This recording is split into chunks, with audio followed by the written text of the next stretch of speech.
Siapa yang pengen Ramadannya udah gak sendiri? Mana nih? Yang pengen sahurnya berdua?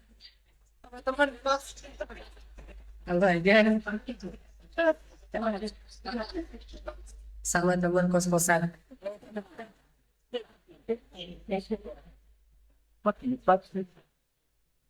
Alhamdulillah Rabbil Alamin. Hamdan katsiran tayyiban mubarakan fi kama yuhibbu Rabbuna wa yarda. Asyhadu an la ilaha illallah wa asyhadu anna Muhammadan abduhu wa rasuluh. Allahumma salli wa sallim wa barik ala sayyidina Muhammad wa ala alihi wa sahbihi ajma'in. Teman-teman yang dirahmati Allah Subhanahu wa taala, hari ini saya dikasih judul Move sesuai dengan nama gerakan kita di malam. Move ini terjemahnya apa? Muslim Yol.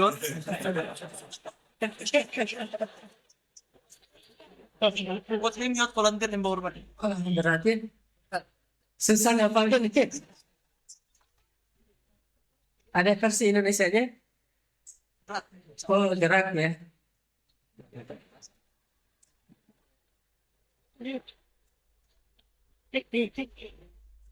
Gerak mirip juga dengan istilah shift yang di komputer tuh, yang kita jadikan nama gerakan kita, shift, geser, gerak, pindah.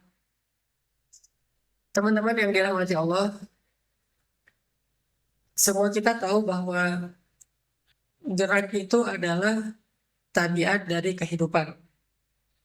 Sesuatu yang hidup pasti bergerak. Dan sesuatu yang tidak bergerak itu tanda-tanda dari kematian. Sesuatu yang lumpuh menunjukkan kematian.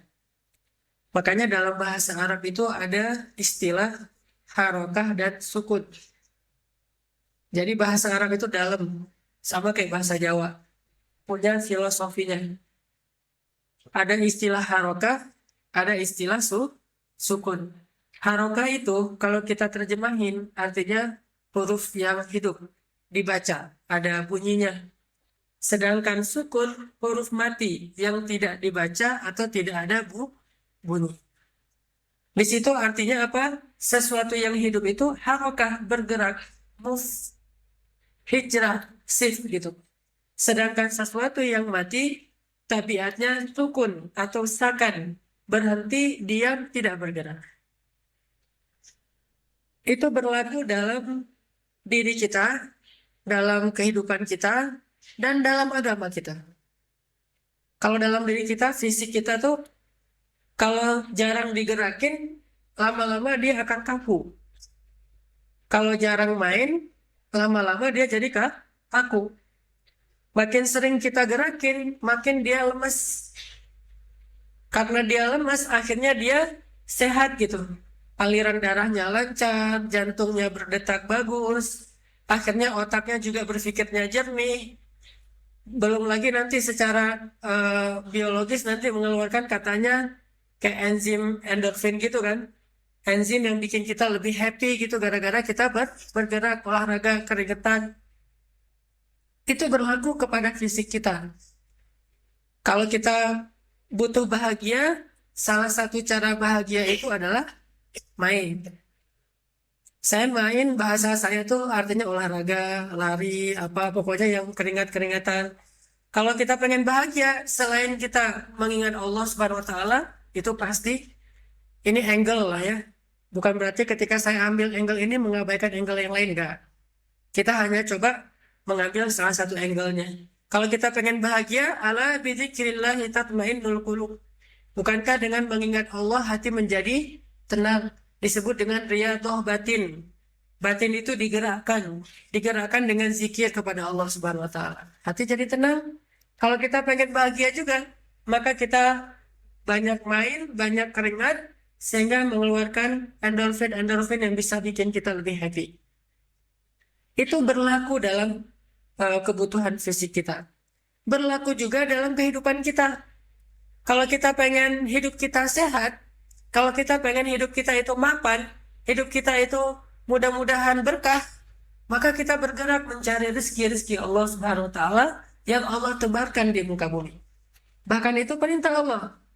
Bertebaranlah kalian setelah sholat Jumat, kata Allah kan, fantashiru fil ard, bertebaranlah kalian di muka bumi. Siru, berjalanlah kalian di muka bumi. Karena hanya dengan bertebaran, berjalan, bergerak, maka hidup kalian akan dipenuhi dengan keberkahan.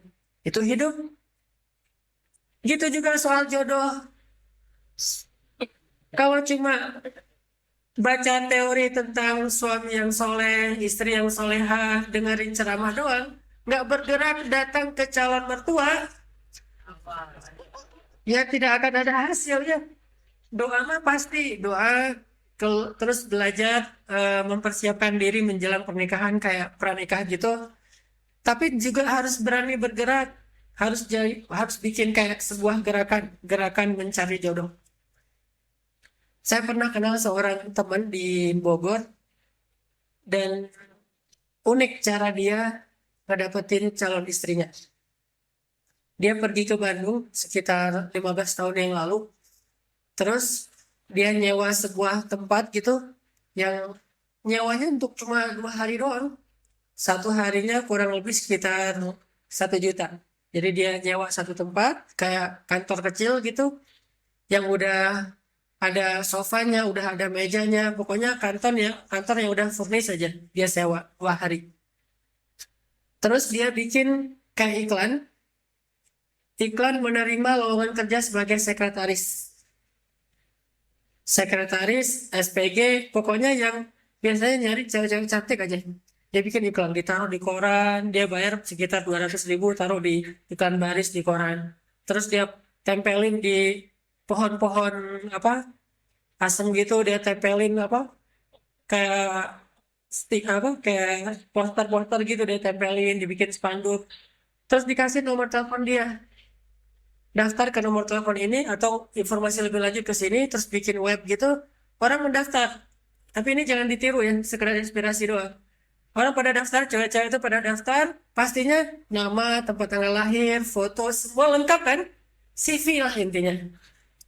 Dia dapetin banyak CV. Udah gitu wawancara di hari kedua, wawancara kan pasti ada nomor telepon tuh. Satu persatu dia lihat wawancara. Memang bohong sih. Dia wawancarain. Setelah dia wawancarain, dia tandain beberapa yang dia kayaknya ngeklik gitu. Akhirnya dia telepon. Dari sekitar 60 orang yang daftar, salah satunya adalah yang sekarang jadi istrinya. Yang sih semuanya. Dia cerita itu saya usil dong Ustaz, agak-agak iseng gitu. Tapi iseng saya alhamdulillah bisa menemukan jodoh istri saya itu adalah yang paling cantik dari 60 orang yang mendaftar, kata dia. Wah gitu.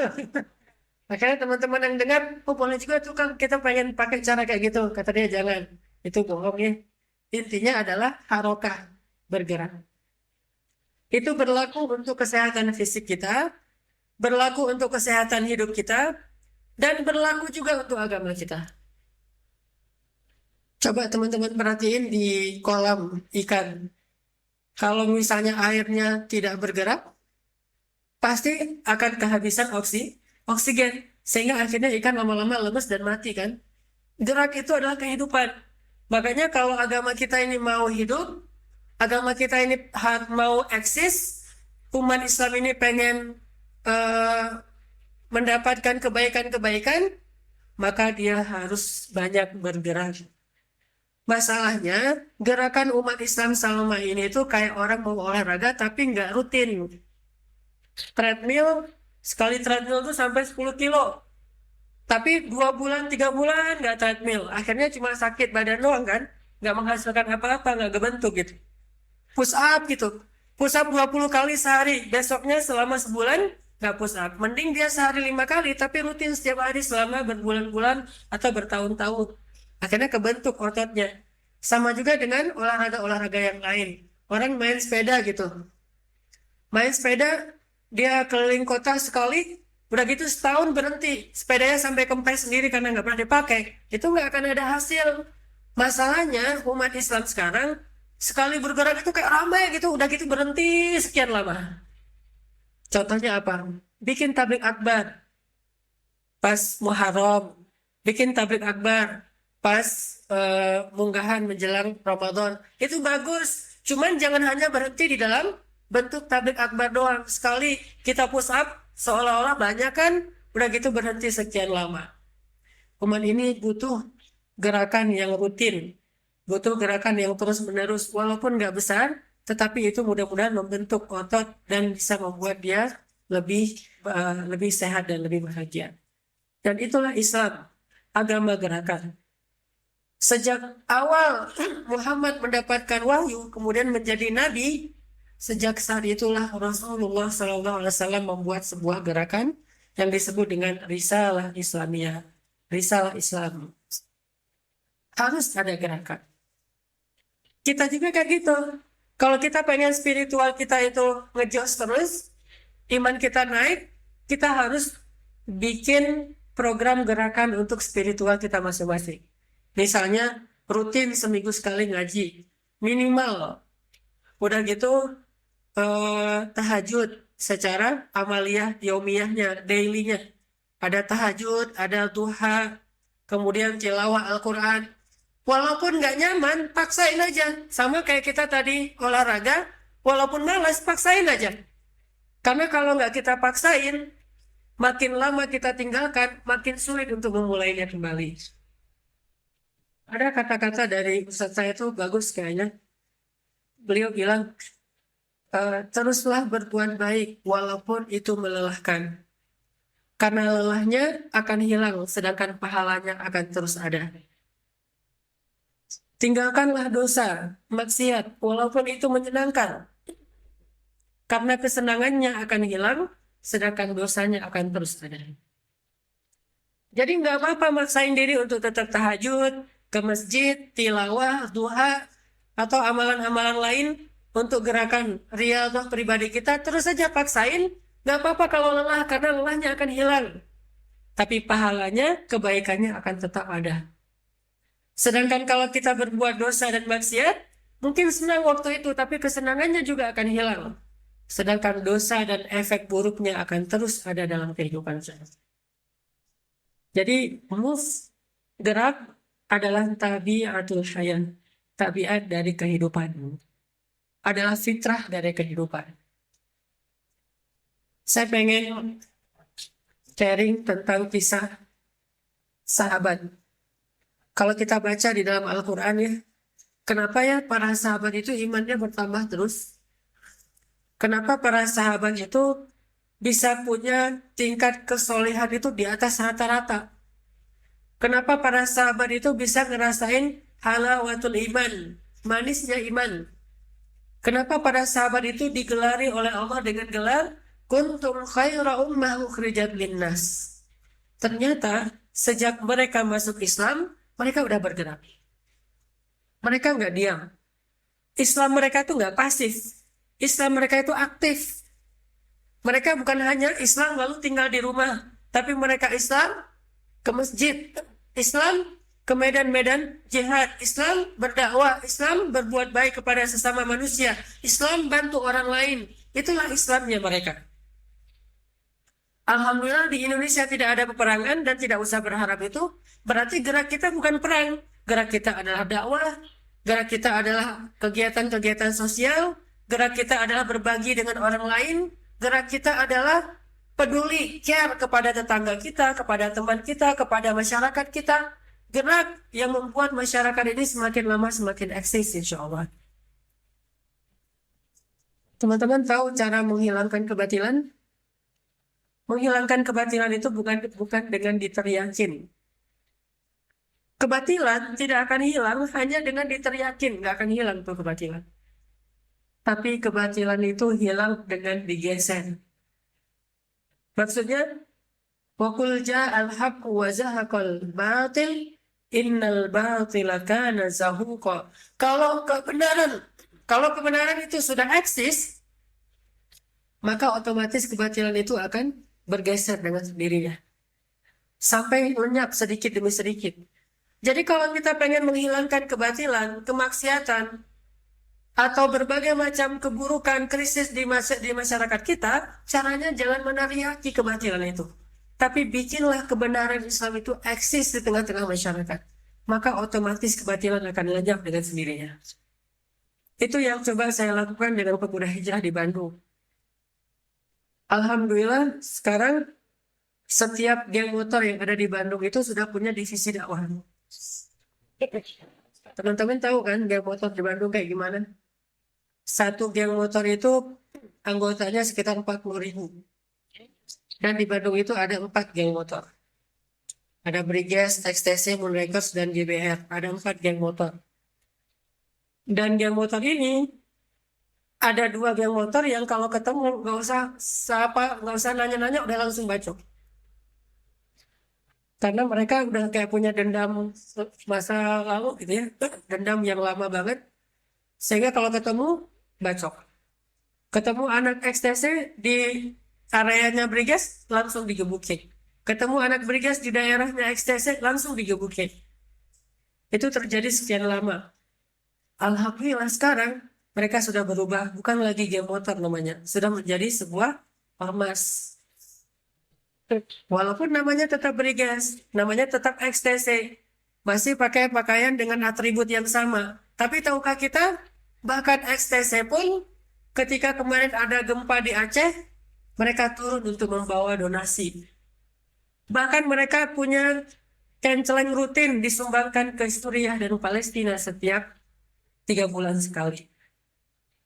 Artinya kalau kita hanya meneriaki geng motor, bubarkan segala macam, itu nggak selesai urusan. Tapi geserlah kebatilan itu dengan eksisnya Islam, eksisnya dakwah, dengan sendirinya itu akan bergeser. Bukan mereka menjadi lenyap, tapi mereka berubah. Pilot projectnya Pemuda Hijrah sekitar 2,5 tahun yang lalu. Ini pertama banget kita bikin event Pemuda Hijrah. Malah belum ada nama Pemuda Hijrah, baru ada timnya tapi belum ada namanya. Pilot project kita adalah bikin acara Briges berzikir. Briges itu geng motor salah satu terbesar di Bandung. Briges berzikir. Alhamdulillah kita mendatangkan Ustadz Arifin Ilham, mengundang teman-teman Briges yang meng-create kita, tapi semuanya pakai nama Briges, nggak ada nama Pemuda Hijrah sama sekali. Bahkan ketika masuk ke TV One, yang masuk itu Briges. Sengaja kita bikin settingannya tuh seolah-olah teman-teman benar-benar dari mereka untuk mereka. Cuman kita tetap support dari belakang. Jadi di dapur kita yang coba konsep dan kita coba bikin programnya. Alhamdulillah pas ada acara Briges berzikir itu yang datang teman-teman Briges sekitar 5.000. Tatoan, bahkan ada yang plus geng motor plus anak pang gitu kan. Yang rambutnya gaya-gaya pang gitu. Terus kalau di anak-anak pang itu yang beberapa, walaupun nggak semuanya, ada yang kadang-kadang sengaja nggak mau mandi sekian lama. Ada yang sebulan nggak mandi dan dia gaya gitu. Kalau makin lama nggak mandi itu makin disebut jagoan misalnya. Alhamdulillah pada datang nih sekitar 5.000 anak-anak teman-teman Briges ikut zikir. 2.000-nya masuk ke masjid, 3.000-nya nggak masuk. Cuma di pelataran aja. Ketika ditanya kenapa nggak pada masuk, masjid masih kosong. Enggak, kita orang-orang kotor. Masjid itu untuk orang-orang bersih. Lihat. Kalau mereka paham, kalau mereka sadar, mereka bisa lebih soleh daripada kita. Justru orang yang merasa dirinya kotor itu, lalu ingin membersihkan diri, itulah kekasih Allah SWT. Sedangkan orang yang Allah nggak suka, orang yang merasa dirinya bersih, dan ingin orang lain menghargainya. Fala tuzakku anfusakum. Janganlah kalian menganggap diri kalian suci. Allah suka yuhibbul mutatahhirin. Allah suka kepada orang yang ingin membersihkan diri, bukan orang bersih. Allah nggak suka orang bersih karena tidak ada orang bersih di antara hamba-hambanya. Semua kita kotor. Yang Allah suka itu justru orang yang ingin membersihkan diri. Akhirnya ikut zikir nih. Kita sengaja undang Ustadz Arifin biar lebih mengena. Terus dalam zikir itu mereka nangis. Alhamdulillah mereka jadi terhayati. Setelah beberapa lama, akhirnya yang motor lain pengen bikin juga XTC berzikir. Moonrakers berzikir. Lalu karena udah berzikir semua, ketua-ketuanya, pendiri-pendirinya, alhamdulillah bisa ketemuan, jabat tangan, bersaudara. Akhirnya dijadikanlah sebuah gerakan teman-teman dari motor ini berhijrah bareng-bareng, bersaudara, yang dulunya bermusuh-musuhan, sekarang menjadi ikhwanan. Persis seperti kaum Ansor yang dulunya namanya Aus dan Khazraj, sekarang menjadi Ansor. واذكروا نعمة الله عليكم إذ كنتم أعداء فألف بين قلوبكم فأصبحتم بنعمته إخوانا. Kenapa bisa gitu? Karena ada gerakan. Tapi kalau gerakan ini hanya terkungkung di dalam masjid aja, dibatasi hanya di dalam ruangan-ruangan masjid, itu bukan gerakan. Itu hanya sebuah ritual. Kalau mau beralih dari ritual menjadi gerakan, keluarlah dari masjid. Ajak teman-teman kita bareng-bareng belajar Islam. Bukan berarti kita udah baik. Toh kalau mereka nanti hijrah, dapat hidayah, bisa jadi mereka lebih solih daripada kita yang mengajak mereka. Bukankah Umar dulu sebelum dapat hidayah parah kan? Umar itu bunuh orang. Mungkin kalau berzina enggak. Tapi kalau minum, membunuh, berantem, biasa bagi Umar. Kalau berzina, kalau syirik mungkin syiriknya bukan menyembah. Hanya dia melegalkan aja. Yang bersih dari syirik itu Abu Bakar dan Ali. Dari awal juga nggak pernah syirik sama sekali. Nggak pernah minum sama sekali. Walaupun belum ada Islam, Abu Bakar emang udah nggak senang minum. Tapi kalau Umar Khalid kan emang lumayan parah tuh. Bisa dibilang jawarannya Mekah kan. Dikit-dikit berani lo sama gua kan gitu. Umar tuh Khalid. Nih lo lihat nih. Nih. Itu Umar banget tuh. Itu Khalid banget. Orang kayak gitu kalau udah dapat hidayah. Wah. Kita nggak ada apa-apanya dibandingkan mereka. Lihat sekarang banyak. Beberapa orang yang masa lalunya tuh. Kalau kita baca kisah-kisah masa lalunya tuh kayak. Orang ini kayaknya ahli neraka banget gitu ya. Tapi begitu dapat hidayah, jauh lebih soleh daripada kita. Jauh lebih mencintai akhirat daripada kita. Sehingga jangan meremehkan orang lain. Jangan meremehkan orang yang saat ini mungkin kita lihat jauh dari masjid. Karena kita nggak boleh menghakimi seseorang, semuanya masih bisa berubah sebelum dia diwafatkan oleh Allah Subhanahu wa Ta'ala. Yang hari ini rajin di masjid, tidak menutup kemungkinan dia wafatnya dalam keadaan su'ul khatimah. Bukankah hadisnya kayak gitu? Yang hari ini berada di tempat-tempat maksiat, tidak menutup kemungkinan meninggalnya dalam keadaan mukmin, muslim, dan husnul khatimah. Dan juga hadisnya kayak gitu. Sehingga kita yang sudah berada di dalam masjid, tetap harus khawatir. Bukan yang cuma di luar masjid, yang khawatir dalam masjid juga khawatir. Bisa aja hati kita berubah tiba-tiba. Coba, diuji dengan sakit setahun. Sabar nggak tuh? Sekarang kita sehat, alhamdulillah nih. Beribadah enak, sholat enak. Diuji dengan sakit sedikit aja. Ngeluh nggak kita tuh? Berobat ke dokter, belum sembuh. Terapi, belum sembuh. Akhirnya ada teman kita ngodain, bilang, tuh ada dukun. Yang kesana itu rata-rata cepat sembuhnya. Karena penyakitnya dipindahin ke hewan. Kegoda nggak sih? Kegoda lama-lama karena udah nggak tahan lagi dengan sakit. Akhirnya kita pergi ke sana dengan niat apa? Ya udah deh, saya tahu ini dosa. Tapi insya Allah kalau udah sembuh saya pengen taubat. Kan itu paling pragmatis kan? Karena udah nggak tahan lagi dengan sakit. Pergilah ke dukun. Sejak dia datang, satu langkah kaki dia menuju ke sana, 40 hari kemudian amalnya ditolak oleh Allah. Bagaimana kalau dia meninggal dalam 40 hari itu? Mati dalam keadaan syirik kan? Makanya jangan menjudge orang lain. Karena kita juga belum tentu masuk surga. Yang udah dijamin masuk surga itu, merekanya sudah semuanya udah pada wafat. Rasulullah, para sahabat yang dijamin masuk surga. Setelah mereka, nggak ada lagi yang dapat jaminan termasuk kita. Sehingga terus bergerak. Begitu juga di luar, kita terus bergerak mengajak mereka kepada Allah Subhanahu wa Ta'ala. Akhirnya sekarang Briges sudah punya divisi dakwah. XTC udah punya divisi dakwah. Bahkan masuk ke teman-teman dari Tarung. Di sana itu ada namanya BFC. BFC itu Bandung Fighting Club. Anak-anak yang dulunya suka berantem, kemudian ditarbiyah oleh seorang teman namanya Kang Edwin. Edwin itu kayak Haji Lulungnya Bandung lah. Kalau di Jakarta ada Haji Lulung, kalau di Bandung tuh ada Edwin yang melatih mereka tarung yang lebih di atas ring lah ya, MMA gitu. Latih Wing Chun, latih Muay Thai, latih segala macam. Udah gitu tarungnya di atas ring, terus dididik ilmu agamanya.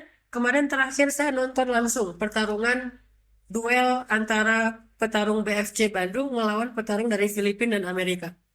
3 partai. 2 dari Filipina, 1 dari Amerika. Lawan petarung dari BFC. Pas Amerika tuh saya teriak-teriak, habisin, habisin. Jadi baper gitu ininya.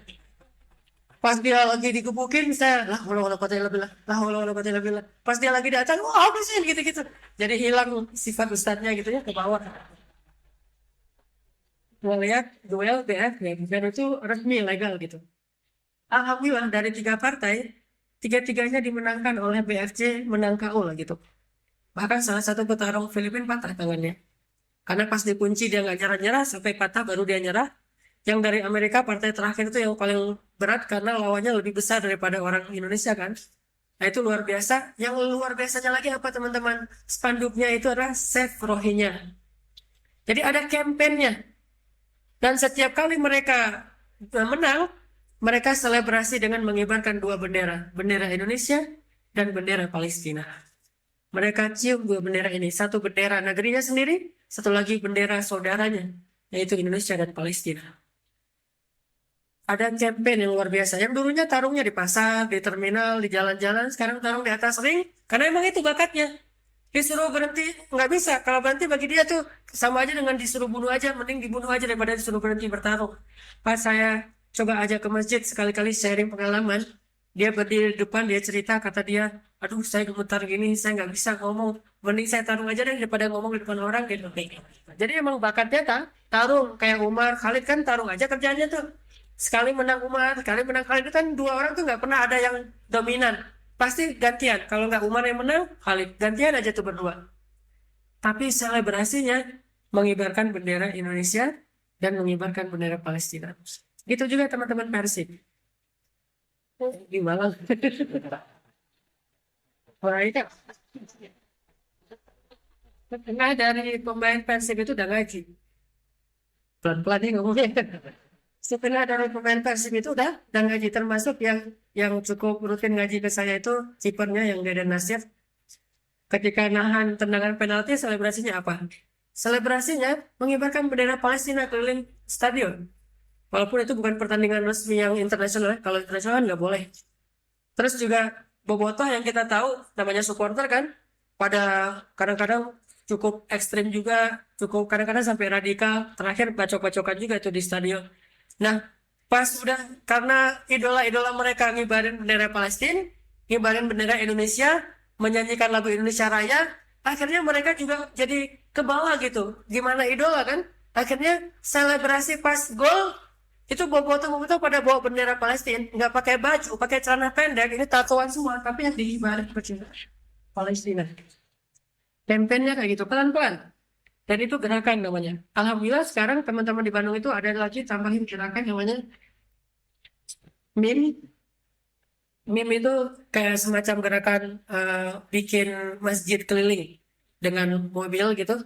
Nah setiap pertandingan Persib di Bandung, di stadionnya di sebelah stadion kita nyediain masjid atau musola yang terbuat dari mobil portable itu terbuka, jadi bisa bongkar pasang, ada tempat wudhunya juga. Sehingga kalau tandingnya di kandang, selalu kita lobby nih, usahain jangan pas mepet waktu sholat.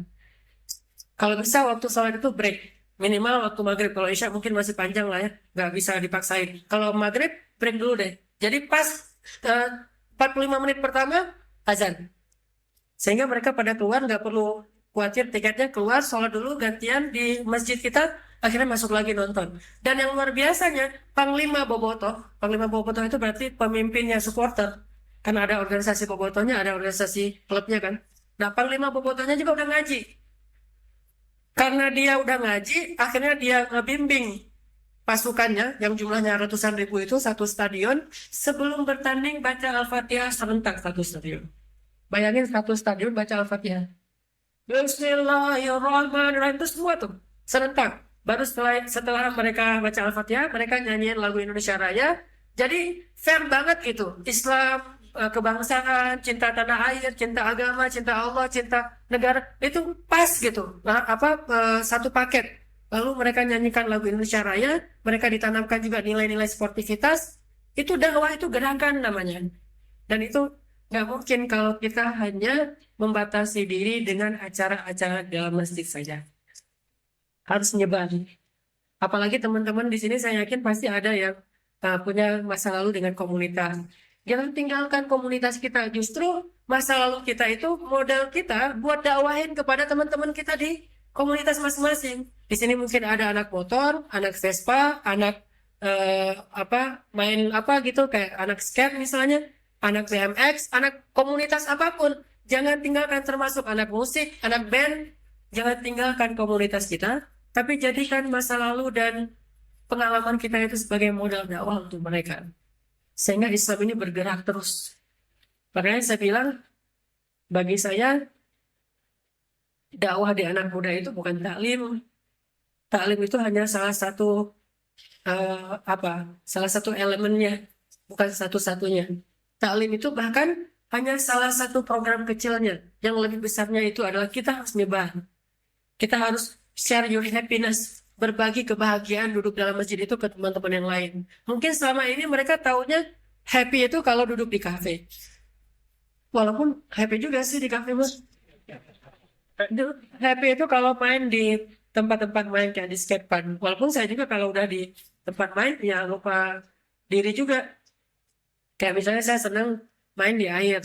Kalau nggak sempat nyari ombak yang jauh, karena kalau untuk nyari ombak itu di Bandung butuh perjalanan 7 jam di Batu Karas. Dan itu juga harus baca forecast dulu. Ombaknya lagi bagus nggak? Nah kalau nggak bisa 7 jam ke Batu Karas, ya udah nyari ombaknya di danau aja deket Bandung. Cuma setengah jam perjalanan, main kayak ditarik sama bun gitu-gitu. Main seru sih, happy gitu. Muncul endorfin, jadi lupa gitu dengan masalah-masalah. Jadi kalau misalnya lagi galau, cari ombak yang paling besar, minta digulung gitu kan. Ombak gulung saya dong gitu kan. Kenapa minta digulung? Karena lagi galau berat. Gak bisa move on. Apalagi harus ngepoin IG-nya mantan. Kan berat banget tuh. Dia udah berdua, dia udah punya anak, udah kemana-mana, udah jalan-jalan ke Seoul gitu. Udah foto-foto gini-gini. Mau misalkan kan makin bikin kita panas tuh. Mending kita olahraga aja deh.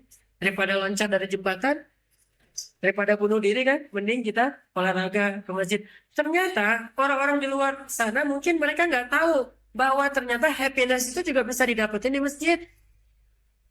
Bahwa ternyata masjid itu juga seru. Ketemu teman buka puasa bareng di hari Senin dan Kamis itu juga seru gitu. Nah kita pengen share happiness ini kepada teman-teman. Dan itu nggak bisa kita lakukan kalau kita hanya membatasi diri di dalam masjid. Pulang dari masjid ke rumah. Udah itu aja. Nggak bergaul dengan masyarakat. Nggak bergaul dengan tetangga. Nggak bergaul lagi dengan geng-geng kita di masa lalu. Nggak akan jalan dakwah. Itu bukan gerakan. Makanya Nabi SAW itu dakwahnya bukan hanya tabligh akbar. Bukan hanya taklim. Walaupun tetap ada taklimnya. Coba teman-teman perhatiin hadis-hadis Nabi tentang ceramah. Panjang nggak ceramah Nabi? Saya belum pernah menemukan hadis Nabi, mungkin ada tuh, cuman saya aja yang terbatas. Belum pernah nemuin ada hadis Nabi yang kalau kita baca sejam baru selesai. Ada nggak hadis Nabi yang 1 juz gitu panjangnya? Nggak ada kan? Rata-rata hadis Nabi itu dibaca 5 menit juga selesai paling lama. Bahkan banyak hadis yang cuma setengah menit selesai dibaca. Artinya Nabi itu kalau ceramah nggak pernah panjang. Nabi berdiri di atas mimbar. Wahai wahai kaum muslimin, wahai orang-orang yang beriman. Maukah kalian aku beritahu siapa orang yang paling bahagia? Kata sahabat, siapa ya Rasulullah? Orang yang paling bahagia adalah orang yang mukmin, tapi khafi, ghani.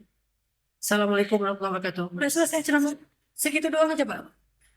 Tapi pas kita terjemahin, mukmin itu panjang 1 buku. Tapi jadi 1 buku. Ghani 1 buku. Khafi 1 buku. Jadi 4 jilid buku tuh dengan ceramah Nabi yang cuma 1 menit. Bahkan di dalam kitab Riyadhus Shalihin, kalau kita baca tuh kitab Imam An-Nawawi, ada 1 bab judulnya apa? Anjuran untuk menyederhanakan nasihat. Jadi kalau ngasih nasihat itu jangan panjang-panjang. Kalau kasih ceramah jangan panjang-panjang. Sebetulnya tuh saya nggak suka ceramah panjang-panjang. Cuman sering diprotes, Ustaz ceramahnya kok cuma 45 menit? Hah? 45 menit? Dianggap pendek, harusnya 2 jam katanya. Coba bayangin kalau kita ikut sunnah Nabi ceramah. Saya datang nih. Assalamualaikum, waalaikumsalam. Maukah saya beritahu siapakah orang yang paling dicintai Allah? Terus teman bilang, siapa ya Ustaz? Orang yang paling dicintai Allah adalah orang yang paling baik akhlaknya kepada keluarga dan kepada tetangga. Waalaikumsalam warahmatullahi wabarakatuh. Selesai tabligh akbarnya. Kayak gitu tuh tabligh akbar Nabi. Terus hadis-hadis yang banyak itu dikumpulin dari mana? Bukan dari ceramah. Kalau teman-teman dengar booster saya di IG itu atau dari YouTube, itu berasal dari ceramah. Nabi mah boosternya bukan dari ceramah. Booster Sahih Bukhari, booster Sahih Muslim itu diambil bukan dari potongan ceramah Nabi, itu dari kehidupan sehari-harinya Nabi Shallallahu Alaihi Wasallam. Artinya, sahabat itu belajar ke Nabi bukan hanya di dalam majelis taklim. Sahabat itu belajar bersama Nabi itu di rumah beliau, di dalam masjid, di perjalanan, di padang pasir. Jadi lagi touring juga belajar. Karena by the way, Nabi itu senang touring loh. Nabi itu senang off-road. Salah satu gunung yang Nabi suka off-road itu apa? Gunung Uhud. Dan Nabi kalau lagi touring pasti pakainya moge. Onta maksudnya. Jangan ngeremehin. Tahu nggak berapa harga satu onta? Onta itu harganya paling murah, yang onta biasanya 500 juta. Dan onta Nabi itu, yang Qaswa itu harganya minimal 2 miliar. Jadi benar-benar moge itu teh. Moge kita berapa harganya? 1 miliar. Masih kalah sama ontanya Nabi. Dan onta di Arab yang dipakai untuk keluar negeri disebut dengan onta rohilah. Onta rohilah itu harganya 100 onta yang lain. Kalau onta yang lain harganya 40 juta, ini 100 kali lipatnya. Ini onta rohilah. Dan jarang banget orang Arab yang punya onta rohilah. Nabi punya itu buat touring. Kalau di dalam kota, Nabi pakainya motor biasa aja nih, keledai. Nah, kalau buat perang, Nabi pakainya kendaraan cepat, kuda. Nabi itu punya 3 kendaraan terparkir di garasi beliau. Ada mereknya onta, ada mereknya kuda, ada mereknya keledai. Dan Nabi itu walaupun orang miskin makannya sederhana, tapi fasilitas untuk dakwah, untuk touring, untuk main dalam tanda petik ya, itu lengkap loh. Bahkan Nabi sering ngadain kayak acara kontes gitu ya. Kontes lomba onta. Lomba menunggangi onta. Dan startnya di tengah padang pasir, finishnya di masjid. Itu jadi dalil saya bikin kontes skate sama BMX di masjid, di depan halaman masjid. Kita kalau bulan Ramadan itu bikin acara racing and riding, dan ini udah yang kali yang kedua. Kontes skate, anak-anak skate kita bikin kayak obstacle gitu, dibikin floor biar bisa main skate. Terus anak-anak BMX juga pada backflip gitu kan, sama loncat-loncatan lah, pokoknya kayak bunny hop gitu-gitu deh. Mainnya di depan masjid.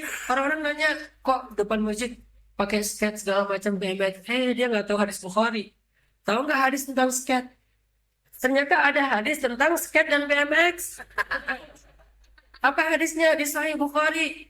Dengan judul, Imam Bukhari kasih judulnya beda. Judulnya apa? Bolehnya menamakan masjid dengan nama satu kabilah.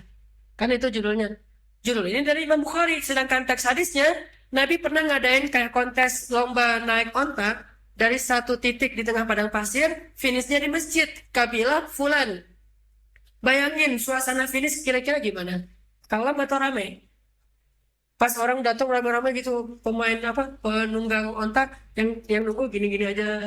Ada kopi nggak? Balas nggak gitu kan? Pasti heboh tuh, rame-rame teriak-teriak, ayo duluan gitu-gitu kan? Namanya depan masjid. Ngadainnya di depan masjid dan itu finish loh, pasti heboh banget. Sehingga siapa yang duluan sampai ke masjid itu dialah pemenangnya. Biasanya juara kontes onta ini yang sering dimenangin oleh anaknya Umar, Abdullah bin Umar. Dia penunggang onta yang terkenal di antara sahabat. Sekaligus sniper juga. Kan Abdullah bin Umar tuh pemanah yang luar biasa ya. Yang ngelindungin Khalid kalau lagi perang itu Abdullah loh. Dia di belakang, Khalid kalau udah berperang itu kayak lupa diri tuh, ke depan sendiri di tengah-tengah musuh. Nah, yang melindungi Khalid siapa? Abdullah dari kejauhan.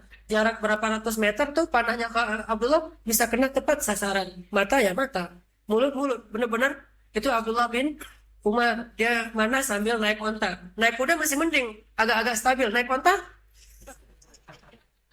bayangin onta lari sama kuda lari beda loh. Kalau kuda lari itu masih bisa gitu. Masih kalau kelihatannya gitu ya, saya pernah belajar kuda walaupun nggak jago, tapi masih gini ngimbanginnya. Tapi kalau onta tuh nggak bisa. Saya naik onta, dia jalan cepat dikit nggak mau langsung loncat ke bawah karena daripada jatuh kan malu-maluin mending loncat sosok gaya gitu. Kenapa onta loncat? Males di atas sih. Udah. Deket gitu. Artinya bayangin finishnya itu di masjid. Dan itu dalil bahwa di masjid itu boleh dipakai untuk mainnya anak-anak muda selama tidak berlebihan. Termasuk Nabi pernah bikin kayak festival di depan masjid. Bukan bikin, menonton acara festival. Waktu itu kalau nggak salah orang-orang budak Habasyah lagi bikin acara Habasyah Fest. Lagi bikin acara Habasyah Fest. Jadi ini kalau diterjemahkan ke bahasa kitanya nih, Habasyah Fest. Kenapa bikin acara Habasyah Fest? Soalnya hari itu tuh hari lahirnya negeri Habasyah. Jadi kayak ulang tahun kota gitu. Ulang tahun kota Malang bikin Malang Fest gitu ya. Ulang tahun Bandung bikin Bandung Fest. Yang terakhir kemarin kalau nggak salah Bogor Fest. Nah ini lagi ulang tahun kota Habasyah. Nah semua para pekerja Habasyah yang lagi di Madinah ikut merayakan ulang tahun kota mereka dengan mengadakan acara kayak festival gitu, Habasyah Fest. Sehingga beberapa budak-budak Habasyah itu bikin pertandingan MMA versi Habasyah. Jadi mix martial artnya semuanya yang bertanding adalah budak-budak Habasyah. Ada kayak Wahsy gitu, orang-orang yang jago-jago berantem. Naik ke atas ring. Nabi nonton bersama Aisyah. Itu hadisnya jelas loh, Bukhari. Tadi nonton bersama Aisyah. Aisyah menaruh dagunya kan di atas pundak Nabi gitu kan. Gini. Jangan dibayangin ya. Ada gunanya dibayangin. Mending dipraktekin aja. Aisyah nonton bareng Nabi, taruh dagunya di atas pundak Nabi. Nonton orang berpedang, gulat, kan bahasa dulu mah gulat. Kalau sekarang mungkin lebih ke tarung lah ya. Gulat, pedang, terus mana. Pokoknya festival aja. Ada yang jualan juga, ada yang kayak nari-nari sufi gitu, walaupun bukan sufi, tapi tarian-tarian pedang Habasyah gitu. Nabi nonton dengan Aisyah. Udah selesai lama nonton, Nabi nanya ke Aisyah, Aisyah udahan ya? Kata Aisyah, dia nggak ngomong sih, cuma gitu-gitu doang sambil manja gitu. Gitu. Belum nantinya. Terus Nabi, oh udah nonton lagi. Sampai 3 kali Nabi gitu masih gitu-gitu aja. Sampai yang ketiga Nabi maksain, ya udah ya udah pulang aja. Pas udah pulang, kan hadisnya kayak gitu. Aisyah komen di bawah. Jadi selain ngeposting hadis, Aisyah komen dulu. Makanya saya bilang, kalau baca teks agama itu jangan cuma baca captionnya, baca juga komen-komennya. Karena bisa jadi captionnya itu nggak jelas sebelum kita baca kok komen. Baca hadis, baca juga syarahnya. Kalau cuma baca teksnya doang, captionnya doang, kita jadi salah paham. Hadisnya sahih, pemahamannya yang dhaif. Jadi bukan hadisnya dhaif, hadisnya sahih, cuma pemahamannya dhaif. Kayak kata Ali bin Abi Thalib, kalimatul haq urida bihal batil. Kalimatnya benar tapi dipahaminya batil. Nah, Aisyah mengkomentari nih, komen terhadap teks tadi. Ketika dia sama Nabi nonton acara kayak tadi tuh. Udah selesai pulang, Aisyah komen, sebetulnya saya tuh nggak menikmati pertandingan itu loh, kata Aisyah. Saya tuh nggak menikmati orang-orang lagi tarung gitu. Apaan sih buat saya, buat cewek kan males banget nonton gitu. Mending window shopping kan. Mending saya ngelihat Hermes lagi diskon nggak sih gitu kan. Saya nggak menikmati pertandingan, kata Aisyah. Tapi saya lagi pengen nunjukin ke orang-orang gimana mesranya saya dengan Rasulullah. Jadi Aisyah tuh punya niat sendiri gitu, punya modus. Modusnya Aisyah pengen nunjukin, gua tuh mesra banget loh sama Rasulullah. Sehingga Aisyah sengaja ngeposting kemesraannya sama Rasulullah. Terus like-nya banyak lagi tuh. Wah, Aisyah karena dia sama Rasulullah. Banyak yang daftar komennya pengen gitu, pengen gitu. Banyak yang nunjukin ke temannya mention, lo lihat nih siapa gitu. Jadi nanti viral, rame, di repost. Sampai sekarang masih di repost. Buktinya saya barusan nge-repost kan. Sampai sekarang di repost terus tuh berita. Karena saking luar biasanya keluarga Nabi. Tapi pelajaran lainnya adalah Nabi itu juga nonton acara festival. Dan itu merayakan hari jadi atau ulang tahunnya suatu negeri. Sama kayak Nabi pulang ke rumah Aisyah. Ngelihat Aisyah lagi sama seorang cewek, anak kecil gitu, nyanyi. Nah, perempuan ini bernyanyi di rumah Rasulullah, masuk Abu Bakar. Abu Bakar marah-marah. Janganlah kamu menggunakan seruling-seruling setan di rumah Rasul, kata Abu Bakar. Kata Rasulullah, ya Abu Bakar, ya, biarkan dia, wahai Abu Bakar. Sesungguhnya hari ini adalah hari besarnya, hari rayanya kabilah dia. yaitu Bani Salamah kalau nggak salah. Bani Salamah itu lagi ngerayain hari jadi, kayak hari ulang tahun gitu, dengan cara makan-makan gitu. Dan anak kecil sih, bukan orang dewasa, bukan ABG ya. Anak kecilnya nyanyi. Kalau anak kecil nyanyi kan masih jadi hiburan ya. Anak kecilnya nyanyi kayak nyanyi padamu negeri gitu-gitu.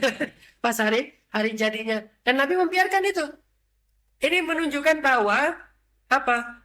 Ternyata dakwah Nabi itu bukan hanya soal bikin taklim, bukan hanya di dalam masjid, tapi dakwah Nabi juga itu adalah luas banget sampai kemana-mana, ke komunitas-komunitas, lintas komunitas itu juga dakwah. Gitu juga kita. Jadi coba belajar menikmati Islam itu bukan hanya dengan cara ikut taklim, tapi juga dengan cara ngajak orang ke taklim. Abu Bakar tuh kenapa jadi orang yang paling dicintai Allah? Karena banyak orang yang dapat hidayah itu lewat Abu Bakar. Kalau mau adu ibadah mah mungkin ya 11-12 lah ya. Ada yang jago-jago ibadah di antara sahabat kan, ada Abdullah bin Zubair. Tahu Abdullah bin Zubair? Yang kalau dia sholat merpati hinggap di atas kepalanya. Siapa di antara kita yang sholat sampai merpati hinggap di atas kepala? Pasti nggak ada kan? Saya juga nggak pernah. Orang baru lewat hinggap aja udah kita agak-agak bingung kan? Banyak lalat, terus banyak nyamuk kan? Udah gini-gini karena digigit nyamuk. Abdullah bin Zubair sholat duha itu di depan masjid, bukan di dalam masjid. Dia sholat itu di tempat terbuka, pengen sholat duha beratapkan langit, dan saking lamanya berdiri dan nggak bergerak, sampai merpati itu jadi salah paham. Dikira sama merpati itu nih kayaknya kayak patung gitu. Ya udah kita bikin sarang aja deh di atasnya, datar merpati. Walaupun merpati awalnya agak-agak curiga gitu kan, ini orang atau patung yang mulai datang di sekeliling Abdullah, pura-pura nyari kayak biji-bijian gitu, sambil ngelirik-ngelirik. Masih nggak gerak juga nih ternyata. Lama-lama merpatinya mulai trust gitu. Kalau tadi kan cuma interest doang, itu ada patung ya? Enggak, manusia, patung, manusia. Jadi ikhtilaf di antara merpati itu. Akhirnya mereka ngertiin, datang di sekeliling Abdullah, pas ngeliat, iya ya kayaknya patung, tapi kok mirip banget kan manusia. Udah kita coba aja naik ke atas kepalanya, kalau udah gerak kembali kita terbang. Udah gitu naik ke atas kepala, nggak gerak sama sekali. Sampai merpati itu rame di atas kepalanya Abdullah, banyak tuh. Jadi mereka kayak mau cliff dance gitu, loncat yang sudah di depannya. Lagi kayak apa itu namanya teh? Yang pakai flying fox gitu. Nah, udah gitu baru selesai Abdullah salat, orang-orang nanya kepada Abdullah, ya Abdullah, kamu salatnya luar biasa sampai merpati hinggap di atas kepala. Gimana caranya bisa kayak gitu? Apa jawaban Abdullah? Merpati yang mana ya?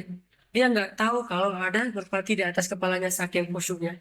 Coba bayangin, saya nggak tahu tadi ada merpati yang mana ya? Gitu banget coba. Kita baru aja lewat satu nyamuk. Aduh, nggak pakai software tadi nih. Nggak pakai kautan atau apa.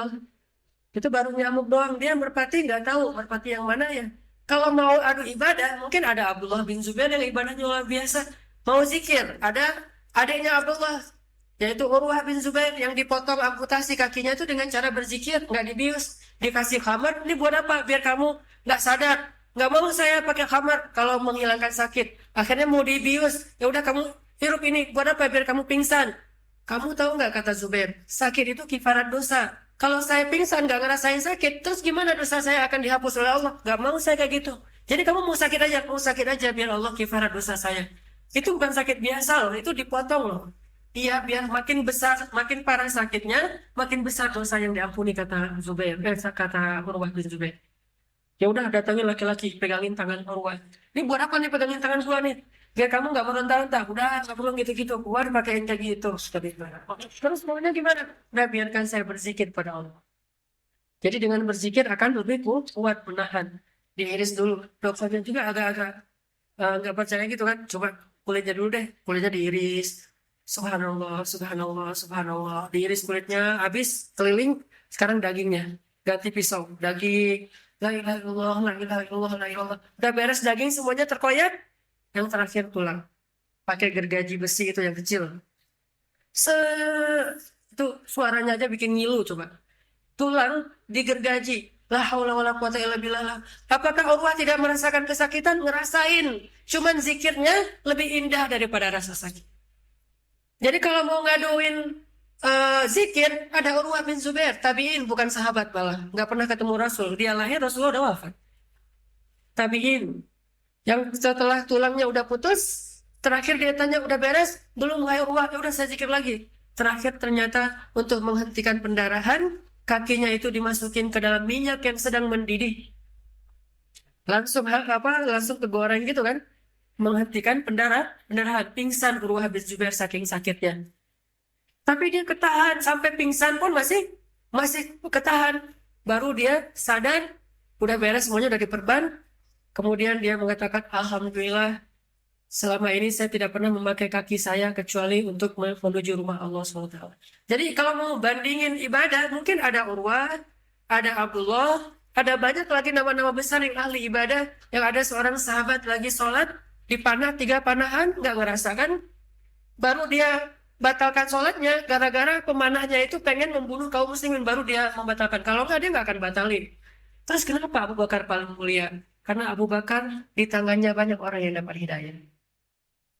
Kalau teman-teman perhatikan 10 orang yang dijamin masuk surga tanpa hisab itu, sekitar 7 dari mereka masuk Islamnya lewat Abu Bakar As-Siddiq. 7 dari 10 itu. Cuman Umar dan Ali doang yang bukan. Jadi dari 10, Umar, Ali, Abu Bakar, 3 orang dikurangin, sisa 7. 7 orang ini masuk Islamnya ada jerih payahnya Abu Bakar As-Siddiq. Dan 7 orang ini setelah masuk Islam, amalannya nggak tanggung-tanggung. Bayangin, kayak Utsman, sekali dia berinfak berapa? Kalau kita uangkan dengan rupiah, 1 kali Utsman berinfak, itu sekitar 10 miliar. Utsman dapat 10 miliar, Abu Bakar juga dapat begitu. Setiap kali Utsman berinfak, setiap kali Abdurrahman berinfak, setiap kali Sa'ad bin Abi Waqqas, dari 7 orang ini berinfak, Abu Bakar dapat pahala dari mereka semuanya. Tetap nggak pernah ngalahin Abu Bakar, dan infaknya mungkin cuma sedikit. Kenapa? Karena Abu Bakar di hari pertama masuk Islam, hari itu juga berdakwah. Hari itu juga bergerak harokah. Hari itu juga nyari orang-orang yang bisa diajak. Mulai dari teman-teman dekat dulu. Jangan langsung terlalu jauh. Jangan kayak kegeeran gitu. Saya mah berani langsung nyamperin orang-orang lagi kayak lagi berbuat dosa, disamperin, dihancurin. Enggak lah. Kita mulai dari yang gampang-gampang aja dulu. Ke teman-teman, temenin gua dong, kemana? Ke Talim. Soalnya banget sih, justru itu masalahnya. Gua tuh kalau sendiri tuh nggak berani, nggak ada kenal siapa-siapa. Pengen ditemenin sama kamu. Jadi bukan kita ngajak dia ke Talim, minta ditemenin, bahasa halusnya. Sehingga dia merasa kayak ngebantu kita untuk datang ke Talim. Akhirnya datang nih. Dan cari talim-talim yang ringan dulu, jangan langsung berat. Baru datang udah langsung ngomongin bid'ah, dia bingung. Ini belum apa-apa kok udah dibinahin nih. Yang ringan-ringan dulu, yang sifatnya booster, motivasi. Yang buat dia semangat dulu beramal soleh. Nanti mulai belajar lagi mana sih yang persis dicontohin Nabi, mana yang mungkin tidak terlalu penting atau apalah. Saya nggak ngerti lah bahasanya. Yang jelas bertahap. Dengan kayak gitu, insya Allah suatu saat dakwah ini makin eksis, kebatilan akan kegeser sendirinya. Tapi kalau kita mencela kebatilan dengan meneriakinya lewat tulisan, meneriakinya lewat orasi, meneriakinya lewat postingan, kebatilan itu justru semakin kayak merasa ditantang gitu. Kita teriak-teriakin, dia makin kencang juga teriak. Maka coba geser kebatilan itu dengan eksistensi dakwah, eksistensi umat. Makin kita eksis, makin dia bergeser sendiri. Alhamdulillah sekarang beberapa Miss Indonesia udah ikut ngaji. Beberapa selebgram ikut ngaji. Yang maaf kalau kita kepoin ke Instagramnya, mungkin Instagramnya masih vulgar-vulgar gitu. Tapi udah mau ngaji. Kegeser sendiri pelan-pelan. Lama-lama nanti dia ngeposting awalnya snapgram doang, lagi ngaji. Terus lama-lama setelah dia merasa lebih nyaman, nggak snapgram lagi, mulai repost booster. Lama-lama setelah repost booster, mulai postingan kata-kata kayak quote gitu, kata-kata bijak. Mulai di grup dia broadcast hadis-hadis. Berubah secara bertahap. Kan kegeser sendiri kan, postingan-postingan yang tadi vulgar di IG-nya tuh kegeser oleh booster, kegeser. Lama-lama nanti dia malu sendiri. Yang ini di-delete nih, yang lama-lama yang nggak terlalu bagus, yang masih memperlihatkan aurat. Begitu menggeser kebatilan. Sekarang alhamdulillah, mungkin di Malang juga kayak gitu, di Bandung itu ada tren baru. Mungkin teman-teman tahu lah. Kalau dulu orang pulang kerja, karyawan-karyawan atau karyawati gitu, orang-orang kantoran, yang pakai mungkin pakaiannya masih pas-pasan gitu, terbatas di atas lutut. Yang dulu pulang kantornya pergi ke kolam renang, walaupun itu bukan sesuatu yang buruk juga kan, orang mungkin mau olahraga selama masih bisa ada pembatas mana laki-laki mana perempuan. Tapi kalau dulu trennya sih pulang kerja itu renang atau spa atau ke salon atau ke mall. Itu pulang kerjanya kayak gitu atau ke kafe nongkrong gitu. Yang jelas semua yang saya sebutkan ini bukan sesuatu yang dilarang dalam agama selama masih terjaga. Saya juga duduk di kafe, saya juga berenang, saya juga ke mall nemenin istri window shopping gitu, jalan-jalan. Kalau atau anak-anak lagi pengen nonton lagi ada kayak misalnya apa Frozen ya udah nonton, anak-anak Jungle Book misalnya nonton. Masih kehidupan-kehidupan biasa. Sekarang alhamdulillah ada tren baru selain ke mall, selain ke kafe, selain ke tempat spa atau berenang. Mereka kalau Rabu itu pulang kantor ke taklim. Sehingga banyak yang datang ke taklim hari Rabu, masuk ke masjid, justru nggak berjilbab dan roknya pendek. Datang ke masjid cari mukena, pakai mukena karena nggak enak di dalam masjid. Begitu keluar, biasa lagi tuh. Ngeposting lagi di parkiran mall, karena sekarang taklimnya di mall udah nggak muat di masjid. Masjid yang ada di mall Trans Studio gitu, yang kapasitasnya sekitar 3.000 itu juga udah sampai ke parkiran. Sekitar 6.000 lah kurang lebih jamaah setiap hari Rabu tuh. Dan itu pulangnya itu kayak pulang konser. Karena emang cita-cita kita itu pengen nyamain Tomorrowland kan. Atau minimal DWP lah gitu. Jadi kalau di Tomorrowland tuh ada Alan Walker yang lagi nge-hit sekarang gitu dengan lagu Sing Me to Sleep gitu kan. Terus sekarang di masjid juga harus ada Tomorrowland dengan konsep yang nyaman buat anak muda. Akhirnya mereka nyaman duduk di pelataran masjid yang terbuka. Kalau bahkan kadang-kadang hujan-hujanan gitu, sholat dengan dengan bacaan yang mereka nyaman dan bahasa mungkin kalau di Tomorrowland itulah DJ-nya gitu. Begitu DJ-nya udah masuk, langsung kan pada wah lupa gitu kan ya. Nah gini begitu udah sholat isya, bacaannya mereka nyaman, sound systemnya bagus. Saya heran ya kenapa banyak masjid di kita nggak memperhatikan sound system. Maaf, padahal rumah ibadah lain, sound systemnya aja bisa 10 miliar loh, buat sound system doang coba.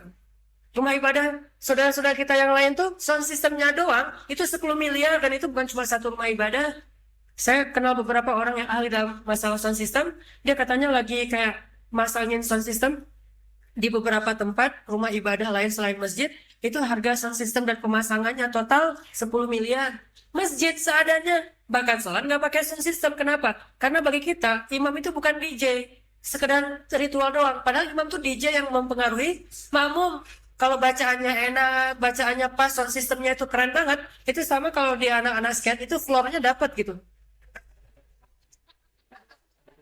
Kalau floornya dapat, terus obstacle-nya tuh pas, pasti mereka nge-tracknya juga enak kan, menunjukin trik-trik yang luar biasa. Kalau di anak BMS tadi sampai backflip gitu yang muter-muter di udara, itu kalau floornya sama obstacle-nya bagus. Coba bayangin floornya itu jalan yang ground jalan, gimana mau nge-trick skate? Malah nggak saya aja nggak bisa, apalagi nge-trick. Gitu juga imam, muazin. Kenapa di Masjidil Haram pada enak sholatnya? Karena sound systemnya itu keren banget. Dimanapun dia sholat, suaranya sama kayak di depan imam. Persis gitu. Akhirnya kita coba usahakan sound system sebaik mungkin, di luar dengarnya sama kayak di dalam, sehingga saya juga yang imamin nyaman buat saya untuk baca. Pas nyaman, saya akan keluarin banyak trik-trik yang mungkin nggak akan dikeluarin kalau obstacle-nya nggak keren.